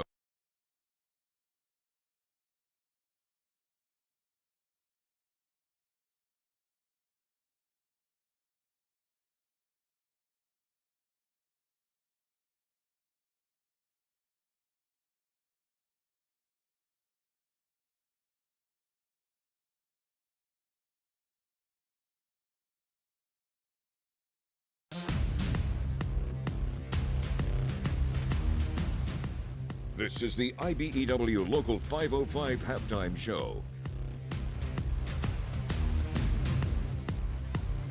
I guess we're live. So it's Dan Brennan on the sidelines, UTV. Dr. Scott McDonald, Doug Barber, of course, with me as well. Two longtime friends, people I've known in this business a long time, and now they've ascended to run those schools. Scott, good to see you again. Good to see you, Mr. Brennan. Talk about the school. I mean, you could probably start and go on, and I'd have to stop you because there's so many nice things to say about St. Paul's. Absolutely. This is my 26th year at St. Paul's. I love the place. It's family. Every single year, we're always trying to get better. The summer months, we just do a lot of construction, try to make all of our programs the best. I see it happening. It's all over the place, but nothing's better than when On we behalf get of that Head of School, family Dr. Scott of McDonald, Saints back and on Assistant campus, Head of School, Dan and we're all Drum. back together. I introduce to you welcome the the pride of crowd St. like this Paul's to E. Marching Delaney Saints. Stadium. It's phenomenal. I guess a great Tonight, team. the band takes the UMS-Wright field under the Bulldogs, leadership of band this director Tim Battle of Old Shell Huber. Rose is Drum amazing. major and, Ella yeah. Gilbert. It's a classic. Assistant Doug, drum major another Ivan classic McPherson. here Wind today. captains Up in the Harris booth, Browning I'm saying, and Luke Payne, when's and drum line a brick captain going to shift Gavin and Smith. fall out? It's been a tough one. It really has, back and Our forth. I think halftime both theme defenses is have played Under Pressure, outstanding, featuring right? And, Disney characters as new they discover quarterbacks the on both meaning of what sides, is so I right know and that what is wrong. St. Paul's We will and open the hopefully show Terry and with those guys go in there and try to Serious figure it Pressure out. Maybe we'll see a little This more will be offense, but followed both by defenses, Never man, I Lost mean, and like Beauty and the really, Beast. really impressive. I think the UMS-Wright defense, to me, it's I don't know if it's my imagination or my lack of football IQ, but it does not look different than the group that I saw in 2000, and it doesn't look that different than the group that I saw in 2012. Well, Jay Cozio does a great job. Don Jennings beforehand, both of those guys, longtime coaches with Terry, and they run a defense that I think works really well for our kind of athletes, and that is, filling space, being able to turn things back inside, if you will, and try not to give up the big plays on the outside. And it's just, it's fun to watch that kind of football. These guys from both schools, again, overachieving every opportunity. Both guys playing hard. It's been really fun to watch it with Scott. From us, it's like a picture of cohesion watching the UMS-Wright defense. They've had a great half. Yeah, they really have. And Jeff Holston, one of the senior leaders on there, just glad to see him out there and the way he leads our school daily. Same way he's leading on the football field. And I know Scott's guys are the same way. That's what makes it a really special place to work for both of us. And I know Scott's been there 28 years. I've got 30, so I've got him beat by a few. But we've seen a lot of UMS St. Paul's games, football, basketball, 26. Hey, Scott, so here we are again, Battle of Old Shell Road, and we've got no idea what's going to unfold in the second half. Everybody has not yet kind of unloaded their toy box yet. They've all got plays they're sitting on. Secrets. Yeah, what do you think we're going to see in the second half? I'm going to say this. It's always a great day to be a Saint. I feel confident it'll be a great day today. Very good. Scott, thank you. Thank you. Doug, always a pleasure. Good to see you, man. We are at the half end. We have a UMS by this much. Last second field goal. It was a bomb, too. 37 yards, but went straight on through. Great kick. They lead it 3-0 against St. Paul's. Hello, I'm Dean Waite of Dean Waite Injury Lawyers, and we're proud to be the sponsor of the Friday Night Rivals Scholar Athlete of the Week. This week's Scholar Athlete is Laura Whiting of UMS-Wright. On the field, she's part of the Bulldogs cheerleading squad. In the classroom, she serves as a vice president of the SGA and as president of Beta Sigma Epsilon. Congratulations, Laura Whiting of UMS-Wright. The Friday Night Rivals Scholar Athlete is sponsored by Dean Waite Injury Lawyers.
they get the first down, and then allows them to get the field goal team out there. And I was down there for all that chaos. I was on the St. Paul sideline, and finally I realized we got to talk to the guy on the other side of the field, and we made our way over once to that. And what a blast of a field goal too! I don't know if you felt it from down here. And it was straight down the middle too. It's straight down the middle, and he really kicked the dog out of that thing. So we were finally, like I was saying to Doug Barber, a brick finally fell out. We were waiting for something to shimmy loose, and it came loose with that big screenplay and the subsequent field goal, 3-0 UMS-Wright Bulldogs. And like we were saying, UMS gets it back to start the second half as well. He got it back with 2.5 minutes, and you were saying, oh, maybe they could get a score here, and then that's exactly what they did. What they did. UMS able to get the lead by a score of 3-0, and boy, the defensive both have played great here. Tonight, no doubt about it. But the big interception by David Lott, taking away what was going to be a touchdown pass in the corner there for the Saints, and you could kind of feel like there was a bit of a momentum turn as well. UMS's offense came out, moved the ball a little bit. You just kind of feel that was a big turning point. Well, Lott not only made the interception, which was huge, but then he get a little muscled out of bounds. Yep. Extra 15 yards for an offense that certainly was having trouble moving it all night.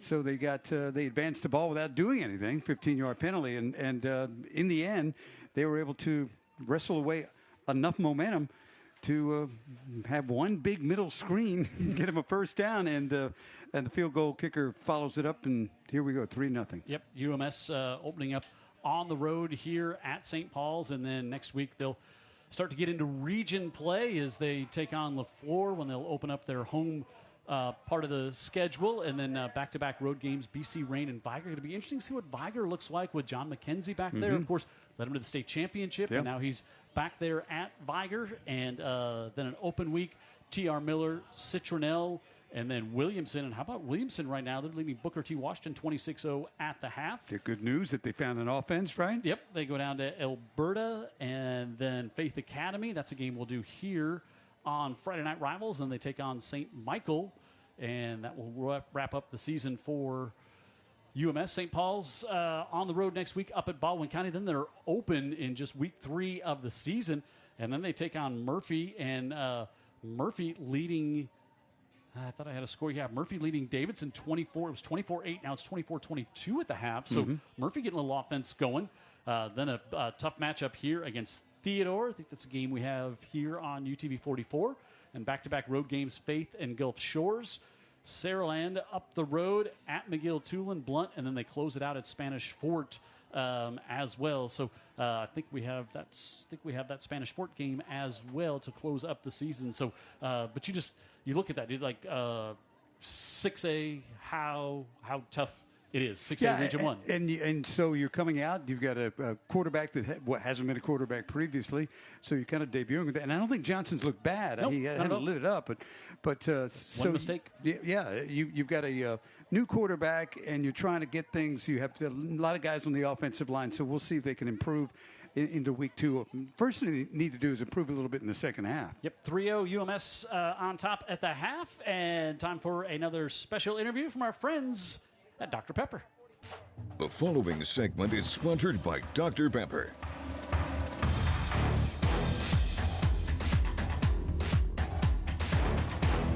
Well, Coca-Cola United again is so excited to partner with Dr. Pepper and partner with you guys being able to bring this game back to the community. But from the start, Mr. Bellingraf started Coca-Cola here in Mobile, the franchise, in 1902, and a lot of people don't know that. They don't connect the two.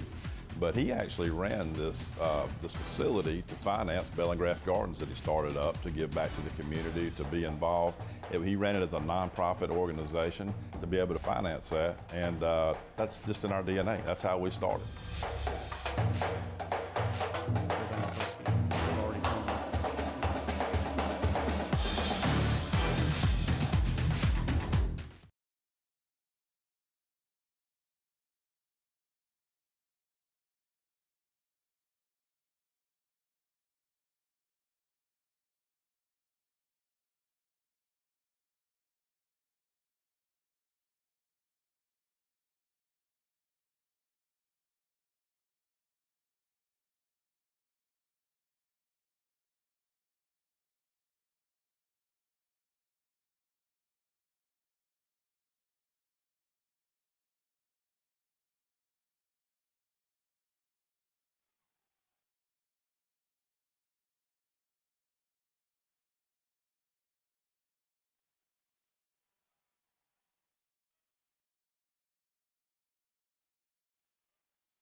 Back here at E.E. Delaney Stadium on Friday Night Rivals, brought to you by Dr. Pepper, and our halftime show brought to you by Local 505. Jim Cox, Dan Brennan here at St. Paul's. In that first half, it was a defensive battle for sure. And the one big play, the 36-yard pass down the near side, and that was from St. Paul's, and kind of looked like they were going to get on the board. And then our first turnover of the half is kind of what changed this first half around. As we look at the highlights, a lot of big hitting out here, and this was, Johnson rolling out early. Yep, got the first down of the night. Yep, and then this is Tate Johnson, who they want to see the ball in his hands. I would guess maybe even some more in the second half. But I think so, Jim. I don't think you've got much choice. And then there's Johnson, or should I say Jones, taking down Bo Wills, and then Johnson trying to make a play here, got wrapped up from behind and knocked down there by Davidson. And then this was nearly a disaster for UMS as they were able to get that one away. Fowler for the incomplete, could have been possibly a safety. And then here's the big play, 36 yards up the sideline to Carson Stevens, and gets a 1st and goal for the Saints. But then the very next play, Kenny Johnson steps up, and David Lott comes up, gets the interception, then gets a little business after it, added 15 more to it. And UMS then got things going a little bit offensively. And that was Bo Wills out of the backfield and a gain of 16. And this was the screenplay on 4th and 10. Sold really well by Fowler. Got it to Perry Hand. And then that set up. Perfect call, Jim. Yep. Yeah, St. Paul's is bringing the house. And next thing you know, middle screen. And then this field goal, I was down on the field, and it was a shot off his foot. So it was 36 yards, and Kingston Fan nails it. And there you look at just not a lot of offense. 85 yards in the first half for St. Paul's. Okay, thank you, because we kind of lost our mind. Yeah, there we go. St. Paul's 63 for UMS. And you see the defense holding 2.5 yards of play, 3.1 for St. Paul's, and time of possession pretty even, a minute apart. But just the big play there and the one turnover, that's been the difference there in the first half. And that play was interesting. I was, like I said, down on the field. We're getting ready to talk to Ham Barnett, thinking we're probably going to have a scoreless tie here at the half. And they just they ran themselves out of defending that play properly, because they're coming, and it's a middle screen. It's the perfect call for that play. And right away, UMS-Wright was up and realized their kicker had a shot to make that. Yeah, and we just, as a play caller, and Terry Curtis has been doing it so long, he's just always, you're trying to set up your opponent when because we hadn't seen the screen yet in the first half. And no, I don't think we had. Yeah, thought they were going to bring some pressure, and they did, and then they got the first down there, and it was, even though St. Paul's had 2 timeouts, wasn't going to be much time to do anything, and so it was a great call, great execution. And Fowler, had to jump a little bit on the pass because he had the big pressure right in front of him. And among them with the pressure was Jones, who's 6 foot. That's a big defensive line, all of them. Yep, and big wingspan going up, trying to knock it away, but they were able to get it complete, and they got the field goal. Now they're going to get the ball back here in the second half. Hey, do want to point this out. So Dean Waite is our sponsor of our Scholastic Athletes of the Week this year. $5,000 scholarship that goes out, getting text in from viewers. This is what I love about our high school football community. So Laura Whiting was the UMS Scholastic Athlete of the Week. She's a cheerleader here. Just really great. And her neighbor, Robert and Shannon Cook, have just texted me and said if she wins the Scholastic Athlete of the Year, they will match her $5,000 scholarship. Wow. So how about that from our Friday Night Rivals fans texting up here into the booth? That's what a great high school football community. That's a great gesture for sure. She's grown up next to the Cooks her whole life, and Robert and Shannon wanted to. They're all in. Yeah, exactly. All in on her future. I love it. So here we go, getting ready to kick things off to start the second half, and Ginsburg, who's been busy tonight, as has his counterpart Bud Urquhart on the punt duties. UMS will send Denton Elliott back there along with Wills. And a high Kick right to about the 10, and that's Elliott. Elliott up the left side. The return game for UMS across midfield. Denton Elliott all the way up to the 42-yard line. And UMS with great field position again. UMS talked to one of their assistant coaches, said, our return game wasn't great last year, but it's looked great all preseason and in practice. He said, I know it's different in the game, but you see right there, Denton Elliott hogs that one all the way up to the Saints 43. He showed some pretty good speed there, but there was so much space for Elliott to find. He might be a little shaken up because he was hit pretty good down there on the sideline, but UMS-Wright gets the ball first, and they look like they mean business here offensively in the second half. So Fowler and the Bulldogs right back this time. Nothing doing there. Is big pressure up front from the Saints as Robinson came up there, and Chris Dobson there too. Stop hand on the carry. So no gain there on second down.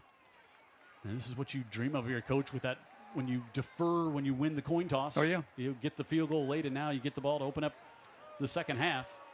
Terry was really casual at the half, too. I don't know if you caught the interview, but he was just kind of like, yeah, man.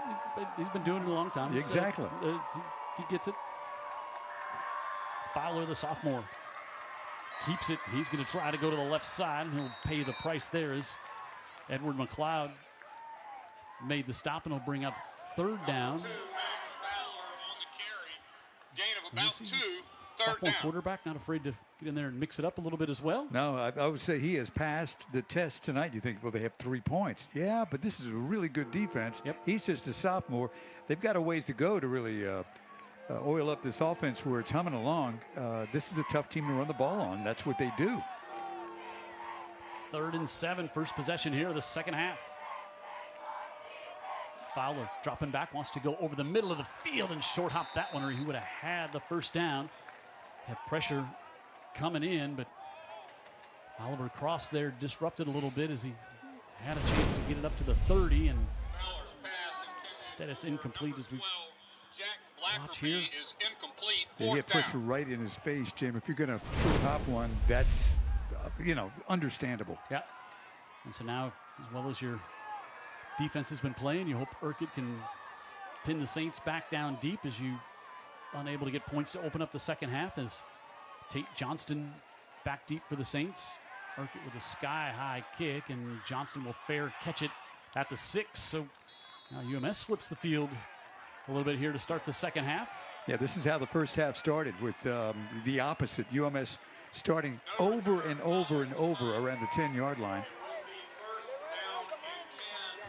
And Terry pointed that out. He said, look, we had no field position in the first half until that very last drive.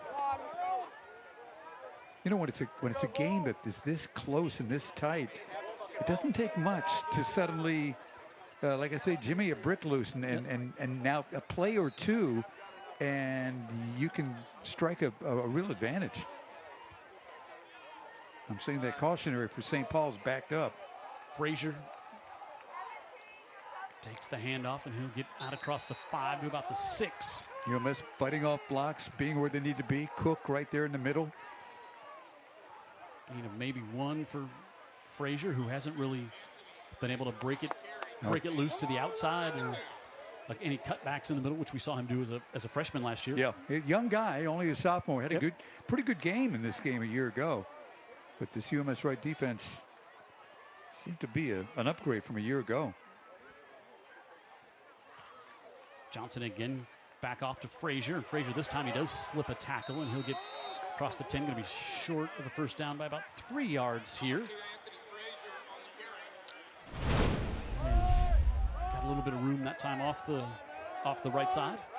The offensive philosophy is get the ball to the playmakers. And Ham Barnett feels like he's got enough playmakers. Sure. UMS-Wright has just been up to the task so far and containing every one of them.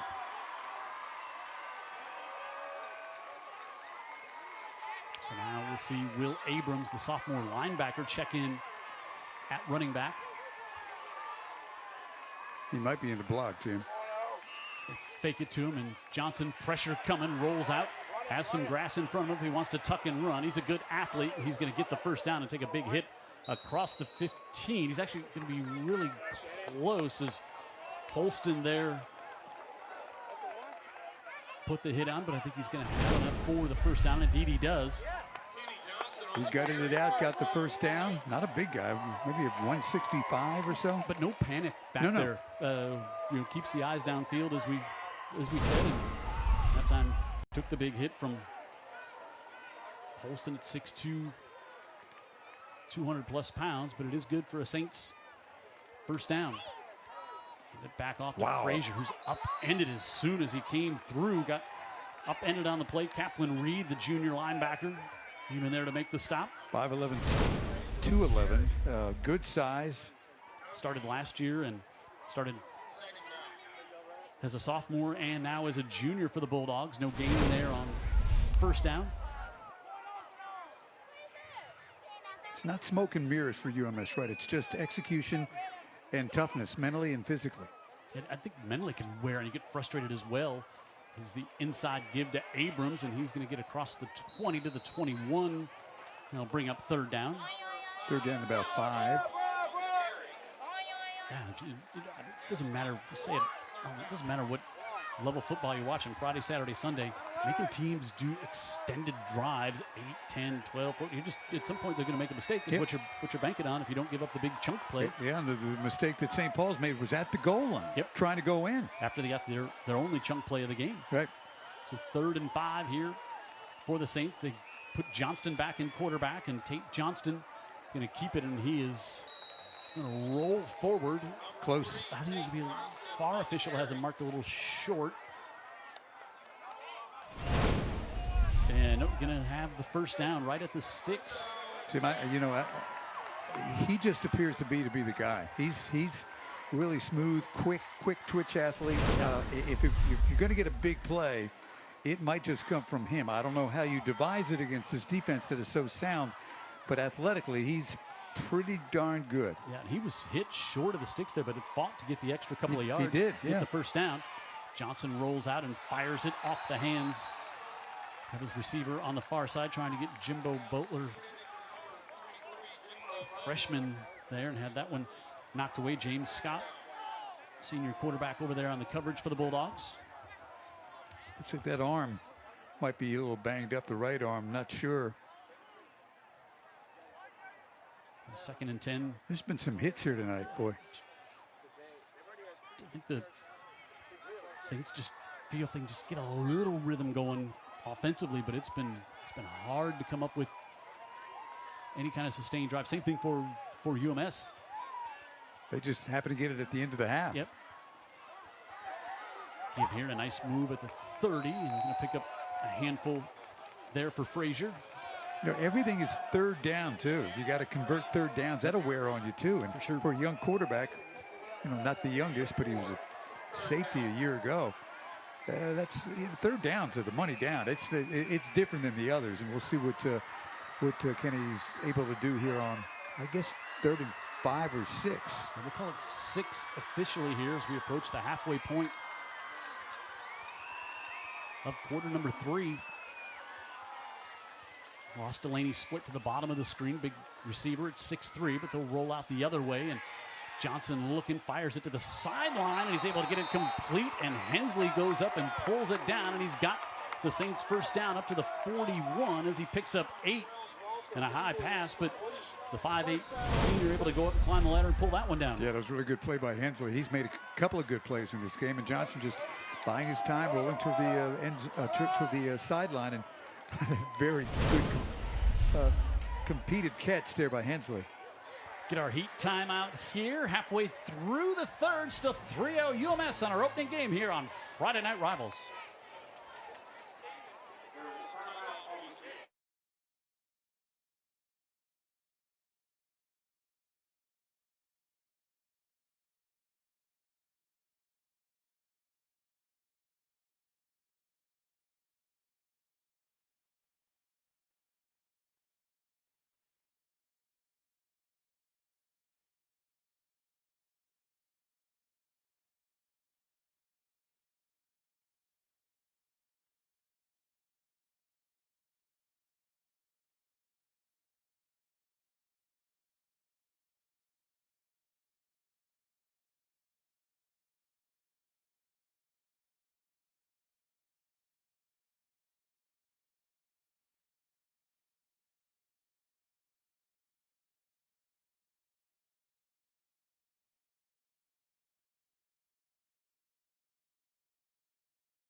3-0 halfway through the third. Saints fans below us here. They hoping they get some more big smiles going as they got our McMurphy Orthodontics smile can.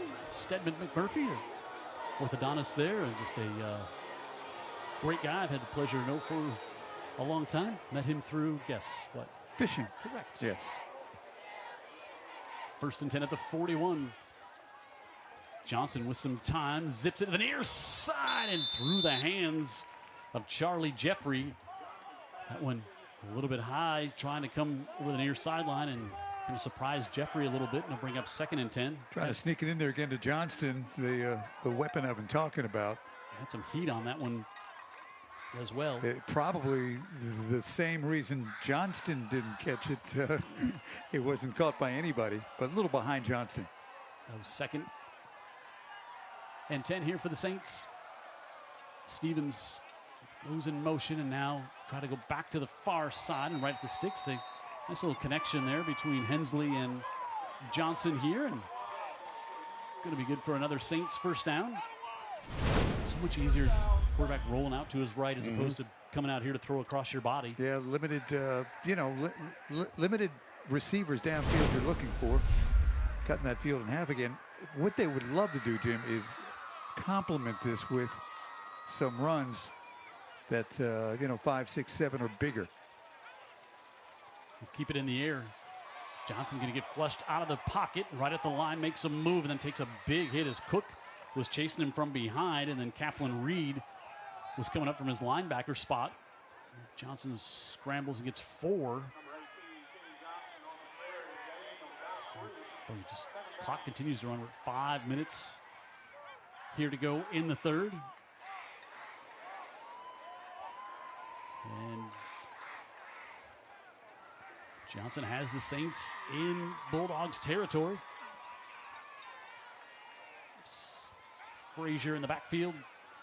He'll give it to him and he'll bounce it out to the right. We got away from Scott. He's going to be about a yard shy of the 1st down, but a nice move there at the line of scrimmage to get free, and picks up about 6 on the play, so it'll be 3rd and 1. Yeah, finally a play from scrimmage. He's got to make a move, but he does, and they're within 3rd down and very makeable. Going behind the 3-year starter Odell over there on the right side. Right.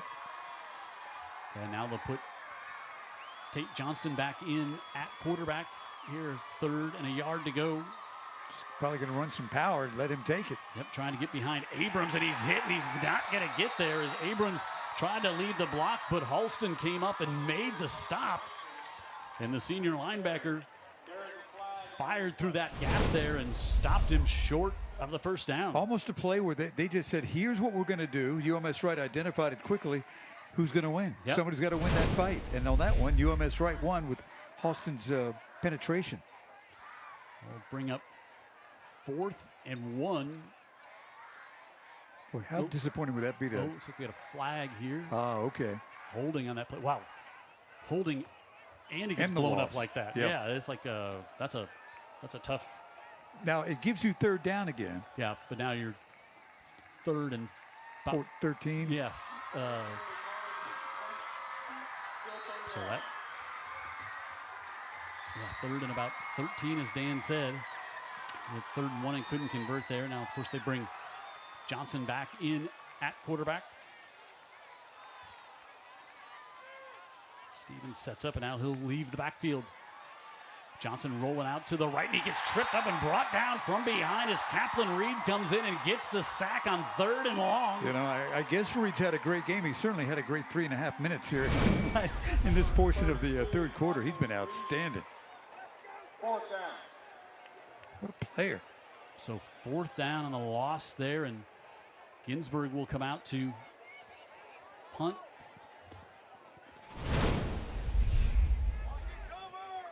And the clock down to 3.5 to go.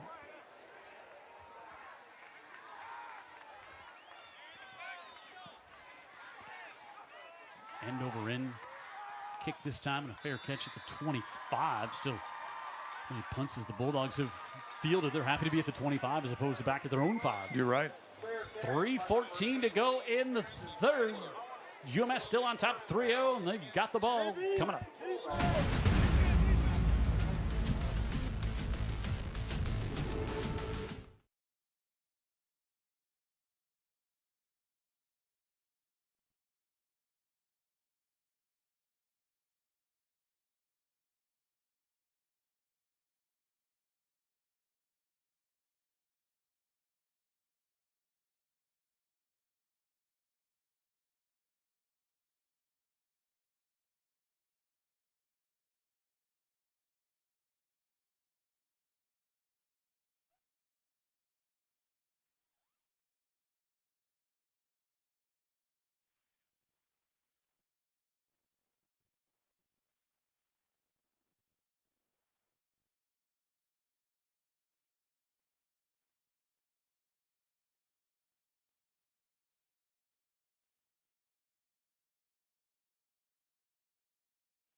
Friday Night Rivals at St. Paul's with UMS-Wright leading 3-0.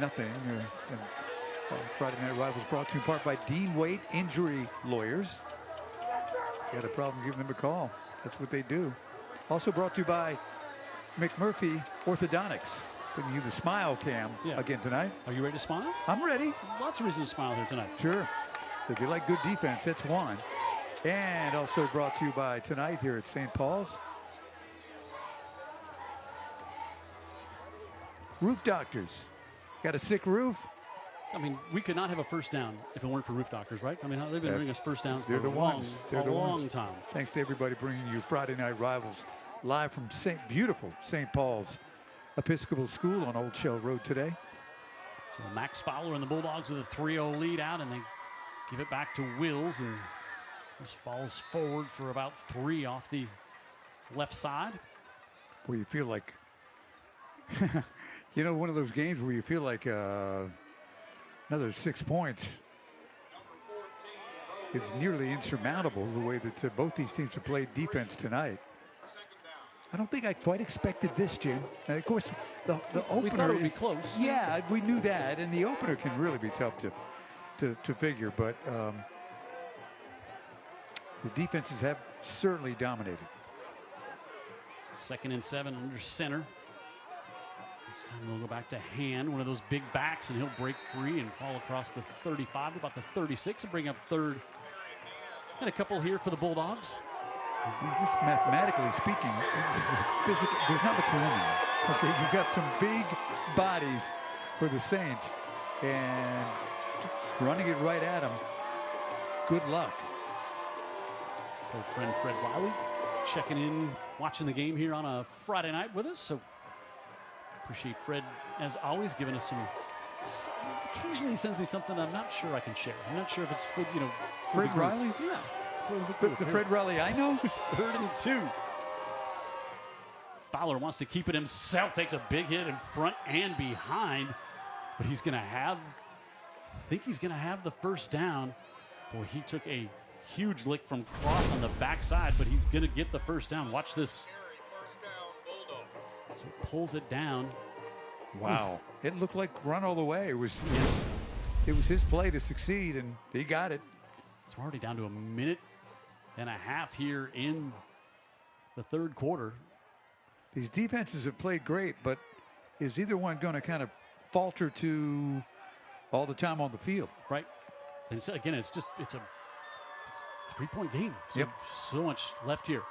Fowler, far side. It goes off the hands of Camden Taylor, and Taylor had a little space there. It was a throw into a tight window, but it was on the hands of Taylor. Yep. Stops the clock. Bring up 2nd and 10. Well, if you were waiting for the offensive explosion in this game, we've been waiting for the offensive anything, actually. UMS here at the 38, 112 to go. Terry Curtis, if you're just joining us, or maybe you've lived under a rock for a long time, winningest coach in Alabama high school history. Give him the end around. Denton Elliott with speed up the far side, and he's going to tiptoe up the sideline, and he's going to be very close to a UMS first down. Now, if you remember the kickoff of this half, that same young guy right there, good speed. He's got the first down and got some blockers up front and works up the far side, and he has the first down as we approach a minute to go. And one thing I always point out to, so Terry Curtis, not a headset guy. So many coaches on headset. Yeah. Not a headset guy. Who else is left? I know, yeah. Just doesn't want to hear the chatter. He's pretty good at calling those plays without a headset. Fred He's the Raleigh, winningest coach without doing it, right? Fred Raleigh didn't wear a headset because he already had voices in his head with or without it. Fowler on a straight keeper. He was down there, and that ball came out, but he was plenty down. There's Chris Dodson. But, the one thing that is not going to be questioned about a young sophomore quarterback has been his toughness here tonight. No, they've called his own number. Yep. That's a big front, big veteran front. Everybody back in that front seven. So they played a lot of football. They've been in the weight room a long time, and they're tough to run against. 2nd and 10. Fowler now pressure coming, steps up in the pocket and just flings it to the near side. Good decision to throw that one away as he had Oliver Cross, who has been in the backfield and all around Fowler all night. And Fowler, but again, not rattled with the pressure in his face, just a little slide step there. Yeah, I'll tell you what. Probably talked to him by David Morris at QB Country, right? Pretty good chance, right? And because they don't just work on mechanics, they work on time and space and situations. And that free safety, my goodness, that's McNeil Robinson. When I was down on the field right before the half, he made a play in the end zone. He's a big kid to be playing that far back. 3rd and 10. Saints need to stop here, stop this drive and set up a punt team. And now Fowler will roll out, looks to fire it up the far side right at the sticks, and it's incomplete, goes off the hands of Camden Taylor. And that will bring up punt situation here. You would guess at midfield. We got a flag up on the line of scrimmage, and let's see if the Saints are going to take this penalty.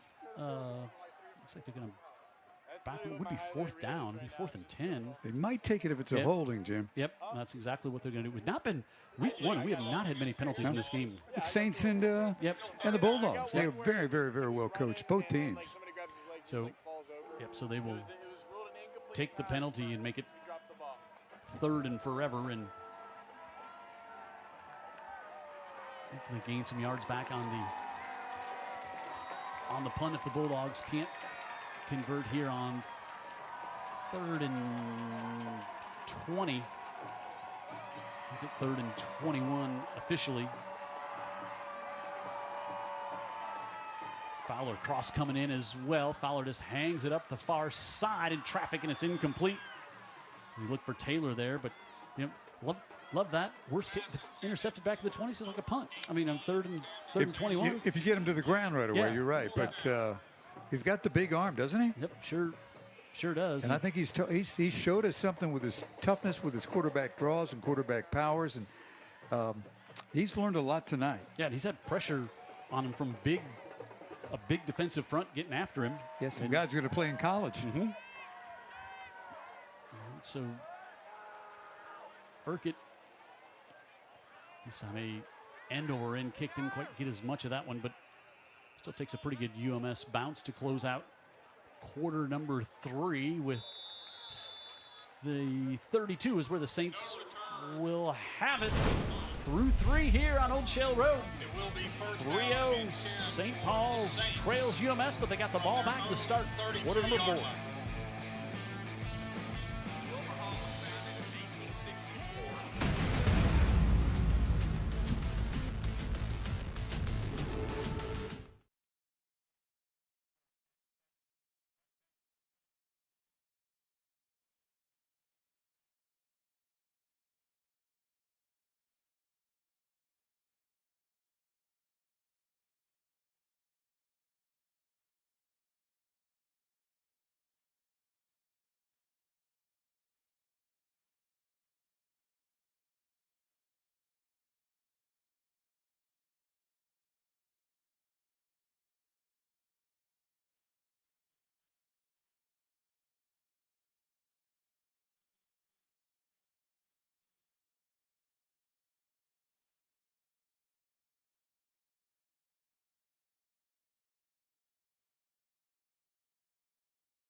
3 quarters in the book in week number 1 of Friday Night Rivals, brought to you by Dr. Pepper here on UTV 44. Jim Cox, Dan Brennan, our great Friday Night Rivals crew on site here and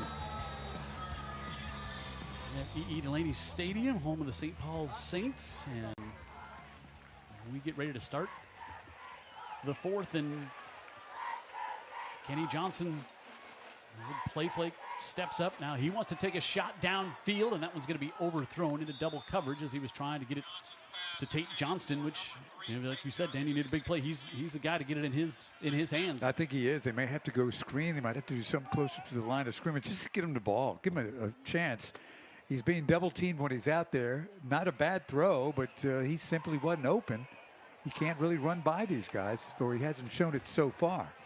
And I think St. Paul's has thrown the ball more maybe tonight than they anticipated they would on a percentage point basis coming into tonight's game. Probably so, because you got Frazier coming back, the freshman running back now is sophomore, and I think they liked enough of their offensive line. Johnson scrambling out to the right now across the 35, and he'll get to about the 37 before Luke Phillips brings him down. And bring up 3rd down here for the Saints. Ken Johnson, he's a receiver as a sophomore. A really good one. Athlete. Yeah, for sure. Yeah. And then started at safety last year. A good one. For the Saints, yeah. You always worry, I think, when you're a coach taking away your starting safety, the move on offense is going to hurt your team. But this defense they have not suffered in the secondary in this one here tonight without his presence. Not that we've seen. And a great point, Ham Barnett told me before the game. He said because he was a safety, he has a better understanding of defense than a lot of quarterbacks do. So Johnson going to scramble here, and he'll tuck it and run, and sidesteps up the near side. And he's got the 1st down to the 45-yard line. And again, good decision making. It's not like he's made many bad decisions here tonight. He'd love to have that one throwback in the end zone, right. But other than that, he's made good decisions all night. No, I agree. Yeah, they put the offense. It's been a really good, comprehensive performance by UMS-Wright. They're just really, really solid defensively and physically.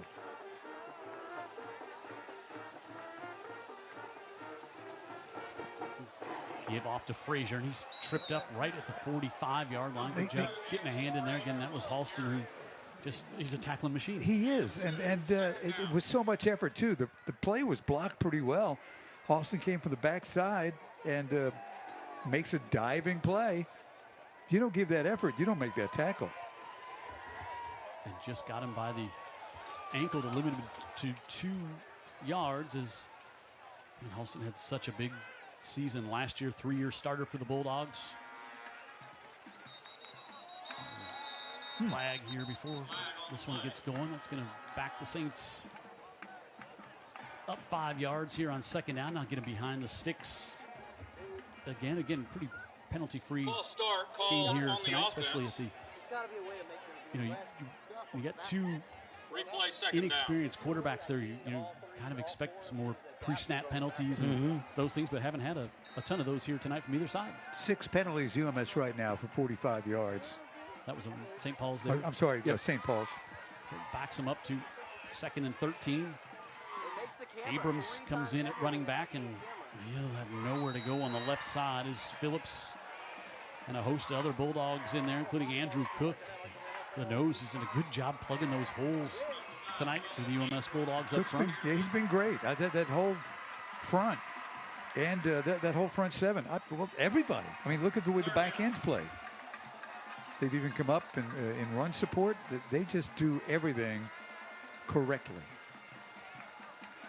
3rd and 11 here for the Saints. You talked about 3rd down.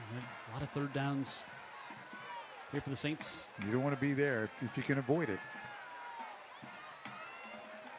Johnson, not a lot of pressure, fires it up the middle of the field, and it's over the head of Lott as Hensley was coming in, and he was going to try to break that one up and play defense, as Lott's already got 1 pick tonight and was looking for a second. Had single coverage back there. We haven't seen a lot of single coverage in the middle of the field. How about this kid just picking up where Big Brother left off? So I said to his dad today, I was talking about Joe being, or I'm sorry, earlier in the week, and he said, yeah, Joe's he's 6'3", 195 at Troy now.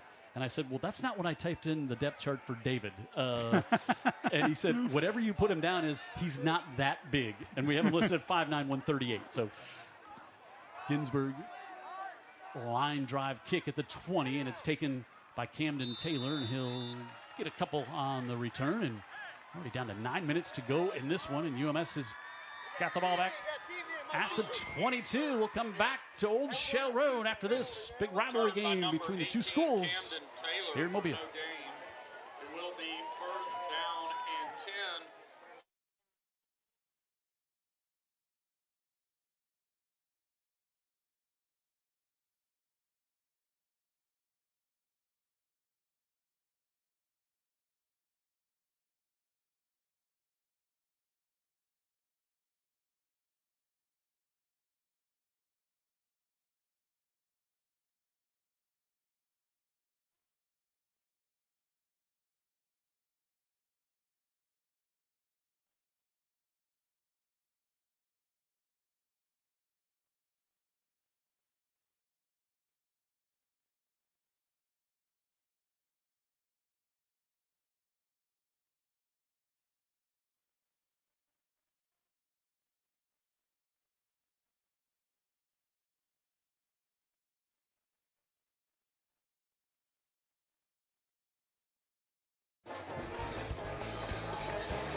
Jim Cox, Dan Brennan, we're smiling here, and the Friday Night Rivals Smile Cam brought to you by McMurphy Orthodontics, or as most people would pronounce it, McMurphy Orthodontics. I got it right on that part. Are you ready to smile? Yeah. Stedman McMurphy, Dr. Stedman, he's been watching the game tonight. He's been smiling at this broadcast. I think he's a St. Paul's.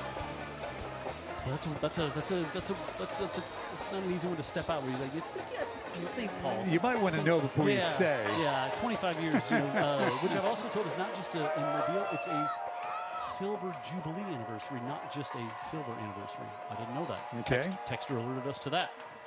Wills on the right side, turns the corner, gets a little north and south, and will lunge up to about the 30 and pick up 7 on first down for the Bulldogs. Steady as they go now.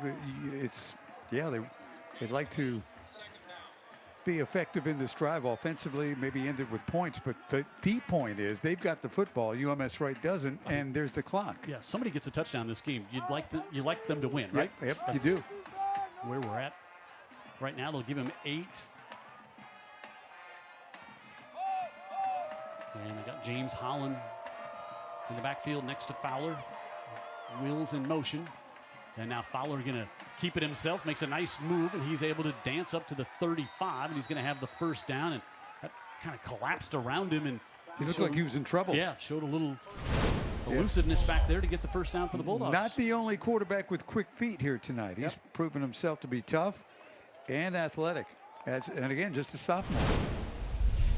First start ever against your rival.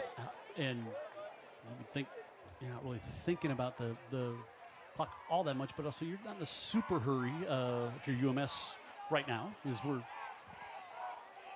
approaching 8 minutes to go here in this one. Fowler, pressure again, looks to air it out up the right side, hangs it out, and it's broken up. Good recovery back there by Robert Wiggum as they were looking to get it to Denton Elliott, and that one up in the air for a while, and Wiggum closed and was able to break it up, and maybe just a little more air underneath that one, and he's got him. Yeah. Because this is a kid with all that speed. We've seen already a couple of times tonight him display his speed. He's really fast. Elliott. So bring up 2nd and 10. Hey, remember our viewer, Chris Haley, who would always check in from anywhere. Yes, yeah, last year. So I just got a text from him, and he said, hey, Jim, tell Dan excited to have another season of Friday Night Rivals underway. I'm in the French Polynesia, Bora Bora, watching the game. It's happy hour there. They're 5 hours behind, and he's got his iPad propped up on a bar watching the game. Loves Friday Night Rivals to the 41, but this one's coming back with a flag against the Bulldogs. So have we had a viewer correspond with us? Now, not just watch and forget to let us know, right? But he is watching, enjoying happy hour in Bora Bora. That might be 25 years, and we've hit another milestone. It's only 4:20 there, so 4:19 officially is illegal shift. I've never been to Bora Bora. You want to point it out on a map for me? It's go to Hawaii and keep going, like a long way over there. So yeah, but he never misses a Friday Night Rivals game, no matter where he's at, and he checks in. He loves Friday Night Rivals like We all do. You know that, and to love all this in that way, it borders on a sickness. I mean, if you're in Bora Bora and you're watching high school football in Mobile, yeah. But thank you for watching, and thank you for checking in. That's even better. It's not just because don't go there and watch and not tell us. No, that's what I'm saying. For At least, sure. Yeah. Yeah. So we appreciate, as always, he worldwide travel and makes it work around the Friday Night Rival schedule. I love it. First and 15. Wow. Here, make it second and 15 for the Bulldogs. Here, up and into the backfield as Abrams comes in and blows that one up. And this drive now suddenly going backwards here, but great penetration from Abrams. And just again, look at the effort. You know, he penetrates. But he's got to make a diving stop. The effort that we've seen by the talented players tonight has been really exceptional. Yeah, Abrams, just a sophomore. If we make it a 26 and 27, we'll call his name a bunch more for tackles, right? Yes, we will. Inside 7 minutes to go, 3rd and long for the Bulldogs. Fake it to Denton, and now middle of the field, and that one too high and hot for Wills, and that'll bring up a punt situation here for the Bulldogs. They almost got it in there, but you're thinking, you don't want to throw it into 3 blue shirts necessarily. You have a lot of faith in Wills, a lot of faith in your arm, but that could have been a problem.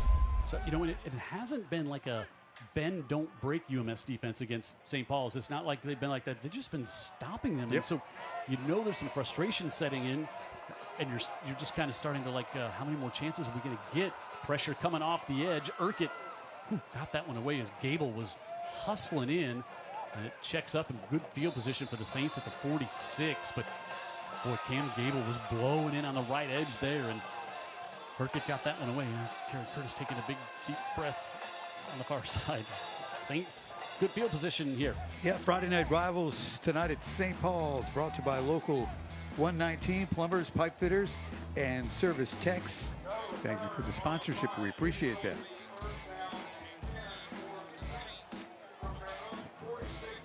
Brought to you by these folks. Good folks. Herc Rentals, Pro Solutions. You need something? Call them. All your scaffolding needs, you call Herc Reynolds. I got it. You got it. All right. I believe you.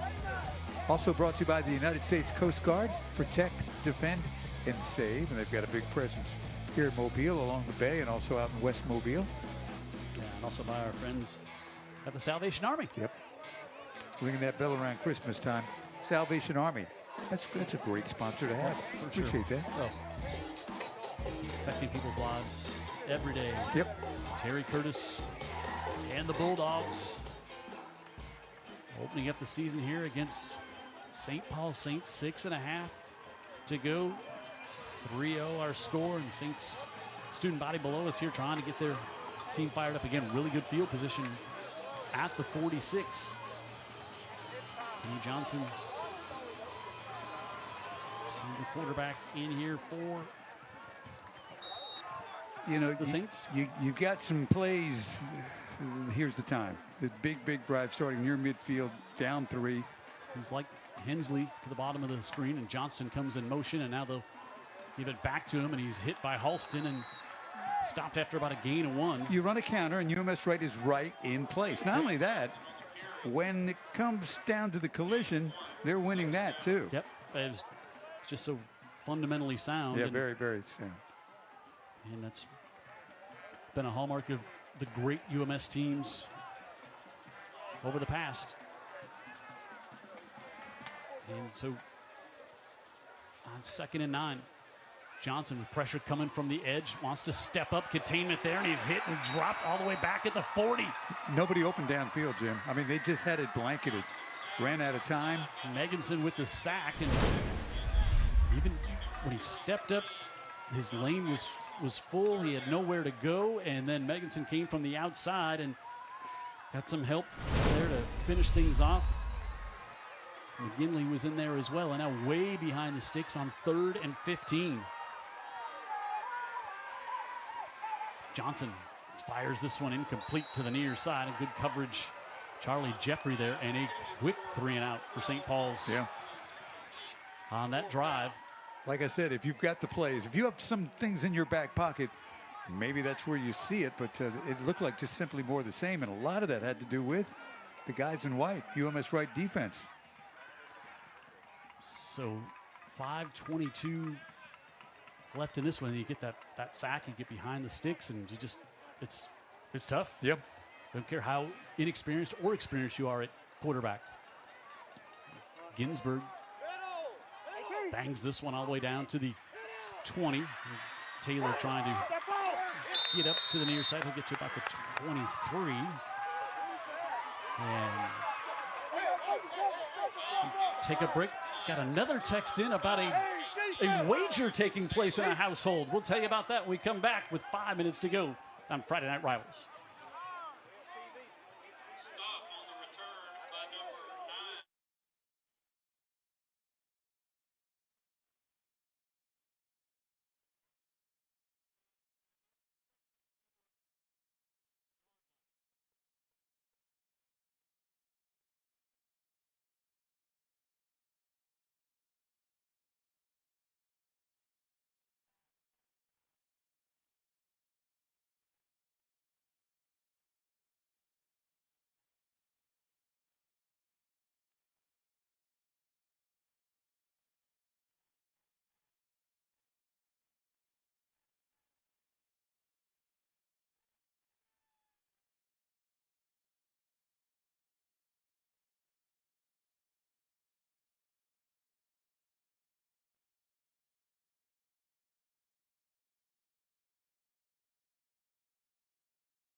.5:10 to go. Jim Cox, Dan Brennan here at St. Paul's. We got more viewer mail, Dan. This one, the Lelands on the UMS side, Michael and Ashley, and the Buffkins always watch this game together with you and I. They said that for 25 years they've been doing that. Russell and Molly. Molly Buffkin's so nervous about this game on the St. Paul's side. She says if St. Paul's wins, she is going to wear her St. Paul's cheerleading uniform from 1987 to the next St. Paul's home game. Wow. So that's a you know, there's about 1.5 million things that I could say about that, and I'm going to resort to saying nothing. And part of it is missing. I'll throw that in there as well. Bulldogs get it back. And Will's on the right side, and he's going to amble up the near side for 8. And you start to think about the Saints defense tired of just tackling these big backs all night. At some point, something was going to give. Is that the beginning of the give? We'll see. UMS right now, you talk about with 9 minutes to go, not in a big hurry. At this point, Tim, what is the hurry? There is none. Inside 5. We have seen the St. Paul's defense really come up big when UMS has had it in short situations, like 2nd and 2, 2nd and 1. That's right. Drive them back and force a punt. They'll go right back, and Hand is going to get to the line of scrimmage, but that's it. That's the young guy again. Will Abrams, 5'10", 207. Yeah, he's got the size. He's the bigger cousin. He's the younger cousin. Yep. So this is a huge third down in this game with 4 minutes to go. Hey, keep in mind what the quarterback's done here, Jim. He's called his own number a number of times here in the second half. 3rd and 2. The teams have all their timeouts. You see Hamp Barnett, third-year coach here at St. Paul's. And Fowler, he's got wheels lined up, and oh boy, pre-snap penalty, and that's going to make a 3rd and 7. So, like we said, seen UMS have some success on first down, and then the St. Paul's defense, they made that big stop on second down, and now pushing back to 3rd and 7. Abrams makes the big play, the young guy, and then now you've got him where they're going to be in a position to, right side there. And a little movement on both inside players, I think. But so now you've got, this is, you might as well have a guy on the side that's won well over 300 games and more than anybody in the state of Alabama, because what do you call right here if you want to sustain this drive? On the other hand, you stop them here in your St. Paul's, depending on the punt, you might get it in pretty decent field position. And you just think of one thing, you can't turn it over. Can't turn it over here. Terry Curtis there. He's going to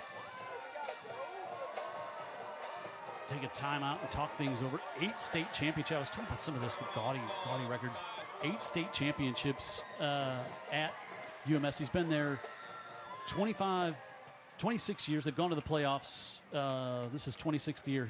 They've gone to the playoffs every year. 148-16 in region play. Those are the people who know you best. 75-17 in the playoffs. 278-62 here at St. Paul's. Of course, Shaw and Murphy as well. And just as... Well, how about he's still so good? Yeah. But today, so we met him in 2000, because that was our first year doing this. And since then... Just remember when he's been a huge proponent of games on TV. We started doing this in year 2000, like nobody else doing high school football on TV. Right. We had principals who were like, I'm not sure. We had coaches, like one guy over was at Daphne and then other places. He's like, nope, not doing it. And Terry Curtis always like, bring it on. You do all the games you want. Yeah. They say no, come on say over yes. here. We got you. And he still loves when the games are on TV. They fake it to Denton. So on 3rd and long, fired, and it's going to be, has he got it? He's got it up at the 37. It's going to be good for a UMS first down. Could extend that clock now. Going to keep on rolling. And he goes the first time tonight to the tight end, Jack Blackerby. Rolled out to the right and then fired it back across. The first time they've looked for the tight end. And Blackerby comes up with the catch, and UMS has got the first down. Misdirection. Wow, nice throw in between the linebacker and put it on Blackerby's hands, and he comes up with a catch. What a catch, too. Yep. I mean, yeah, everybody gets an A+ on that one. So, and he's a senior, and he's been on the team, but he hasn't played a lot. And there's our Herc Reynolds. Eye in the sky is the good view from the end zone here on Friday Night Rivals. Is that one from the south end zone, and up there on the scaffolding. There we go. So Gray giving us the big wave over there. I do not want to be on a scaffolding. It's just not. That is just not. He's for me. like 4 feet off the ground. What are you talking about? He's above the goalpost. No, it's close. Well, anyway, 3:08. The good news is they're probably not going to ask Gray and I to switch positions like next week. I'm guessing. No, although Gray might be great up here. Yeah. I can tell you, I will not be so good. We'd lose that trade, huh? Over there. So next week we are at Saraland. So Saraland and Blunt. Let's get right into the 6A Region 1, huh? Let's got a new coach at Blunt. Get it going. Yep. We got Ramon Nelson, just a legend down in Theodore, and good coaching career. We met him at Satsuma. And first down here for the Bulldogs with 3 minutes and 8 seconds left. Give to Wills. Wills pushes the pile forward as McLeod had him. And now St. Paul's going to start taking their timeouts as they take one here. And Barnett wants to stop it. Inside 3 minutes to go as Wills got a couple on that one. Again, St. Paul's 6A, UMS 5A. Both teams won 7 last year. UMS was a 4 seed in the playoffs, and they went on and got the number 1, knocked off the number 1 team in the playoffs last year. Clay County Central 7-0 in the first round of the playoffs. That was an upset. Oh, yeah, 4-1 for sure. And then they lost in the second round, and the Saints also went to the playoffs as well. And inside 3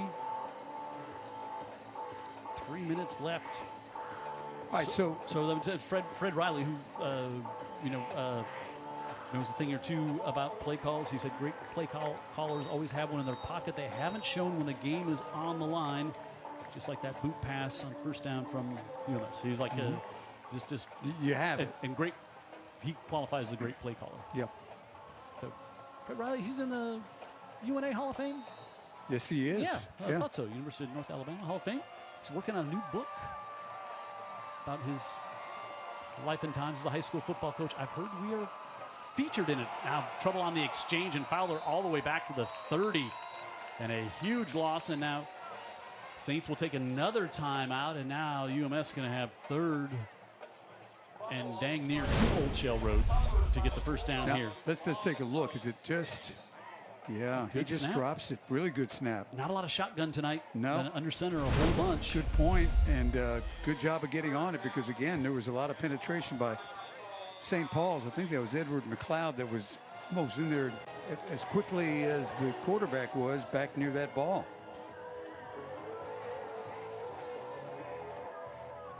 All right, in 25 years, Jim, I would say this could be, well, certainly with these two teams, it's the first time we've had a 3-0 if it ends up 3-0.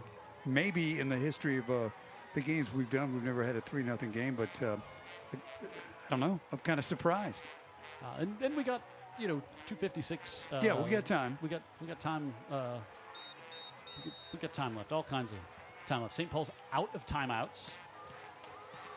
And 3rd and 15 for the Bulldogs here after the botched snap. Yeah, you don't do anything cute here. You just you get off the field, take your time, punt the ball. Well, yeah, how about a double reverse and thinking maybe a pass to Denton, but instead he'll keep it and get back to the line of scrimmage. Well, that's confidence in his player, and I'll tell you, it could have worked, but that's a lot of confidence in your players to pass the ball around like that in your own backfield.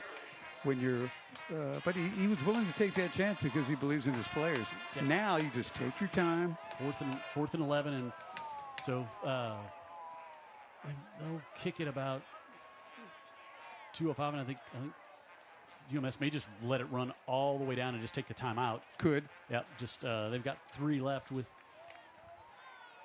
2 minutes remaining. They'll just play clock's gonna get down to about 2:06. You had the one explosive play for St. Paul's tonight to the tight end drifting out all alone in the zone.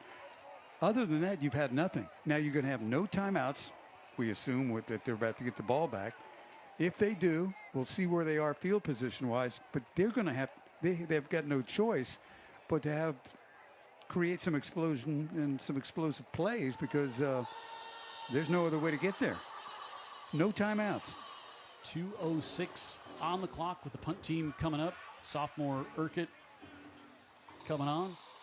Sam Stimpson watching the game tonight, checking in. He played on one of those early Bulldog state championship teams that we did in the, so it was probably in either 01 or 02. Okay. Way back there, he played on the Sopranos. That team, yeah. They had a goal line formation where they were bringing some of the big guys from defense. Kind of like we see St. Paul's do now when they bring Jones and Abrams over there. That's right. So, and now you've been talking about all night big play potential from Tate Johnston, and he's back here to return the punt. And St. Paul's has got some pressure on Urquhart, and they've got 10 at the line of scrimmage here now. And Urquhart gets it off. Not a great kick at all, and that one goes out of bounds around midfield. And wow. That is not what you wanted out of your sophomore kicker there. Just kind of laid it on the platter for St. Paul's to make something happen now. Just pressure coming in, and I think maybe not even as much pressure on that one as the cumulative pressure he felt all night, and a young kicker back there thinking, sure. As soon as I can't get it blocked, and that one just gets up. Let me say it went out of bounds up to 42 Goodness. of the Bulldogs. That didn't get back to the line of scrimmage. Well, here's your chance. Yeah, so here we go. Now timeout's not nearly as much of a concern with 2 minutes left. Johnson fires it off, able to get it to Hensley to the near side, and he'll get a couple of yards. That's it. And now you wonder if the hurry up might help. Johnson getting a little rhythm here. It might help. But and Ginsburg's got a huge leg, so they just got to get in field goal position. But that punt could be disastrous here, but maybe just the break that St. Paul's needs. Now Johnson going to pull it up, and he's going to get brought down at about the 36. Going to bring up 3rd down, a minute and a half to go. Saints certainly hurry up offense here, about a 3rd and 6 for the Saints. Johnson with the inside give, and Frazier slips a tackle, and he's got the first down. One of the big runs of the night. Yep, and he's up to the 27, and they are now within Ginsburg field goal territory for sure. As we roll inside a minute here, zip to the near side, and Johnston will get bumped out of bounds. Hey, Fit.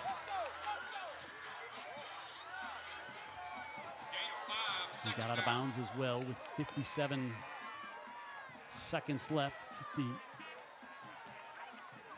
24-yard line, deepest the Saints have been this half into UMS territory. Johnson, pressure coming, slips away from one tackler. Now he's going to be hit, and he rolls forward. He's going to get a couple. The clock continues to roll. Now on 3rd down, now you have to think about as well making sure you have enough time to get your field goal unit out there and get the kickoff should you get stopped here on 3rd and 3. Low snap rolls all the way down, and Frazier picks it up, and he rolls ahead, and he's gonna pick up the first down, which will stop the clock. Wow, a snap that absolutely just rolled down to Frazier, who alertly picked it up and then got the first down. They get the chain set, and now the clock running inside 20 seconds at the 19. Johnson looks, steps up, and he's tackled and brought down at the 22, and then we have to hustle the field goal unit out on the field. Clock running at 7. Are they going to be able to get the snap down? Are they going to be able to get the snap off? They do with less than a minute to go, and the kick is up, and we are headed to overtime. 32 yards, and we go to overtime. What a great piece of execution by the St. Paul's special teams there. They got that snap off with less than a minute to go. Less than a second to go. And he drills the kick. They got the snap and the hold.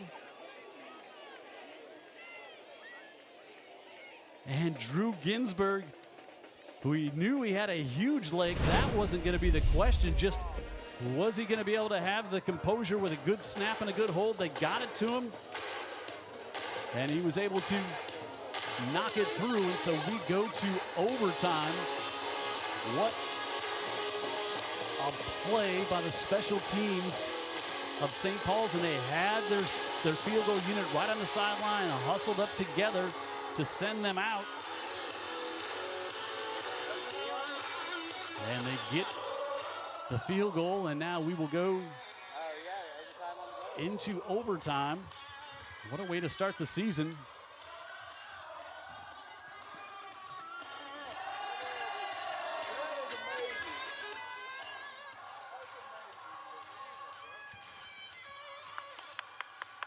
So we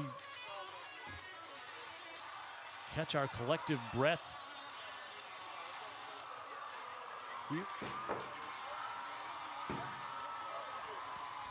And wait for this one to get underway in overtime. We'll see the coin toss here, and then who will, if you win the toss, you defer because you want to get the ball back and know what you have to do. But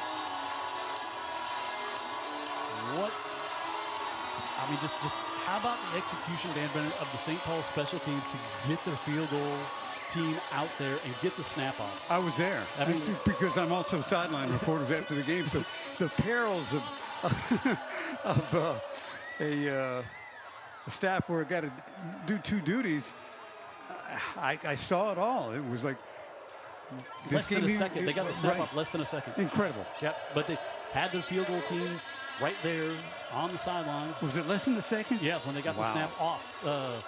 And, you know, Ginsburg was the least of your worries. You just want to, like, are they going to be able to get it enough time and get them out Get there. it snapped. But good situational awareness. They had the field goal unit all huddled together right at the sideline to sprint out there. And then you got to make sure everybody's gets off the field so you can get the not get the penalty, which would have ended the game. And so see who's going to get the ball. Flip ends here is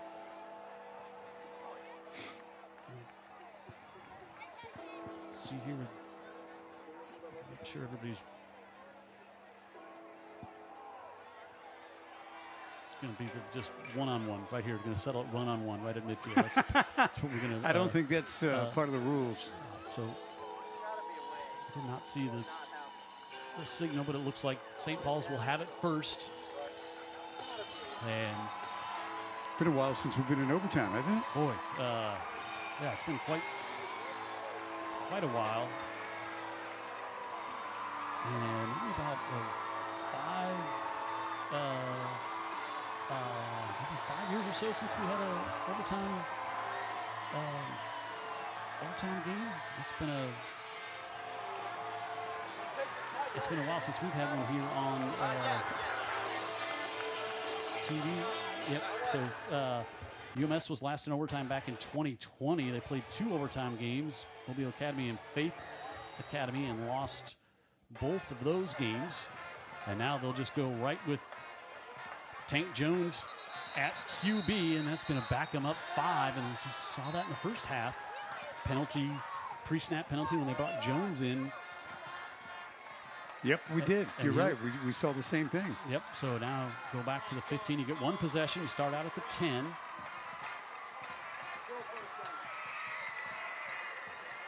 And St. Paul's goes backwards on that one to start. Well, when you look at that last drive, Jim, the punt gave him life. Oh, yeah, the shank. And now Jones on the left side, and he's in for the touchdown. So Jones starts the overtime with the touchdown, and now UMS will see after the PAT if they will match them. Last time St. Paul's was in overtime was against Faith Academy in 2020 in the state semifinals. That year worked out pretty good for the Saints. So Jones goes 15 for the touchdown. And now Ginsburg sends that one about to Old Shell Road, like we joked about it earlier. And so St. Paul's with their first lead of the game comes now on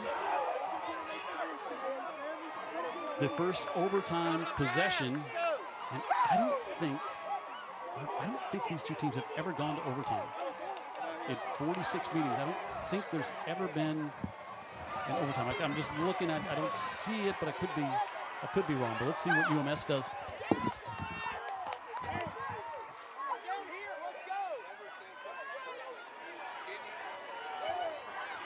So UMS will get it at the 10 to start.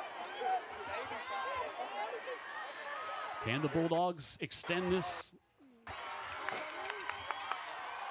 In overtime, Fowler gives it off. Denton Elliott brought down by Jones. We hadn't called his name a lot here tonight, but he makes the stop there from behind at the 10.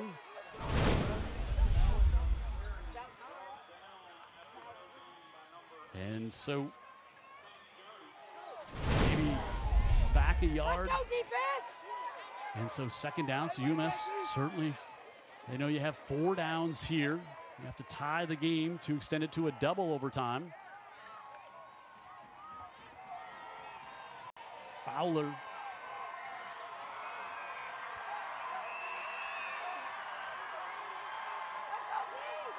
Has some time, looks on the right, still more time. Now rolls out, flips it to the corner, and it's incomplete over the head of Taylor. As St. Paul's didn't bring a lot of pressure, dropping everybody in coverage, using that back of the end zone as another defender to really shrink the field on the sophomore quarterback.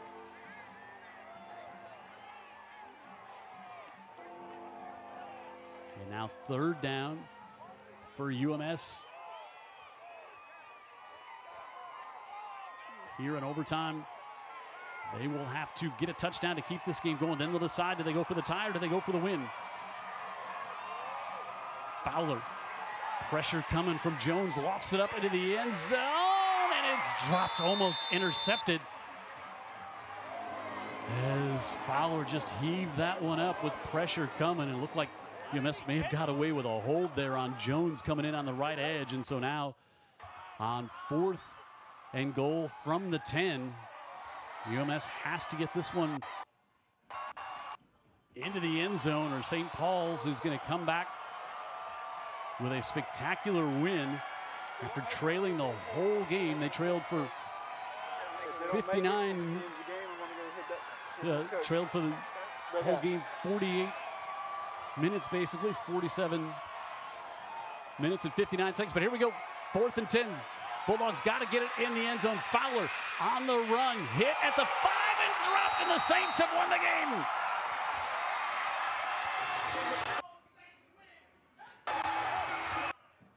St. Paul's comes from behind to beat their rivals 10-3 in overtime. The defense of the Saints rises up from the 10-yard line to stop UMS, and they get the victory here tonight over the rivals. They get the win by a score of 10-3 to open things up here on Friday Night Rivals. And we're back here on Old Shell Road. After this, Tank Jones with the winning score for the Saints.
I'm Dan.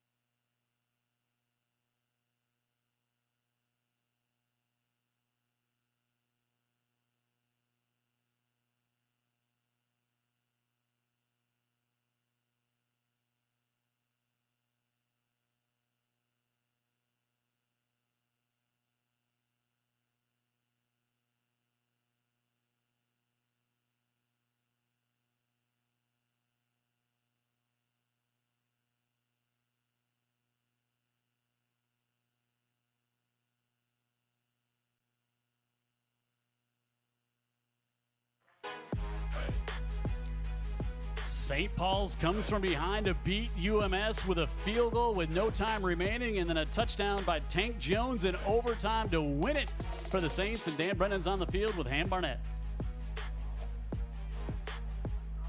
On the field after quite a thrilling win, St. Paul's defeats UMS-Wright. And I heard you just say, Ham, I don't know how the heck we won that game. That was a miracle, because with 2 minutes left or whatever we got the ball back with, we had good field position. Luckily, they kicked it, had a bad punt. But, man, we talked about it at halftime, just doing the next right thing, being there for your teammates. And I'll be honest with you, I didn't really know if I believed it with about 2.5 minutes left in the game, especially they got that last first down in the fourth quarter. And but our guys bowed their necks. This is what we talk about all the time, is being a team, playing for 4 quarters. And we did that tonight. So I came down because I had to be here in case the game was over. And I watched your team pull out that last field goal. Amazing. Yeah, so that's something we work every Wednesday at practice. We do a 2-minute. Do you work on it being a half second left? So literally, I start counting at 10 seconds, and the guys sprint on the field just like we just did. And we kicked it with like 1 second left. Our quarterback was still in the game. He jumped on the sideline, and so we had 11 guys out there, made the kick. Something we work on, and so proud of them. A special honor from Dr. Pepper right now. Hey, on behalf of Coca-Cola United and Dr. Pepper, congrats on a great win. Thank you so much. It's our pleasure.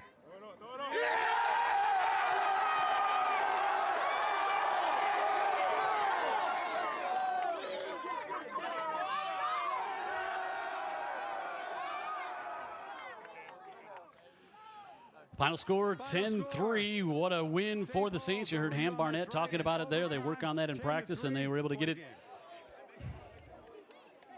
They were able to get it.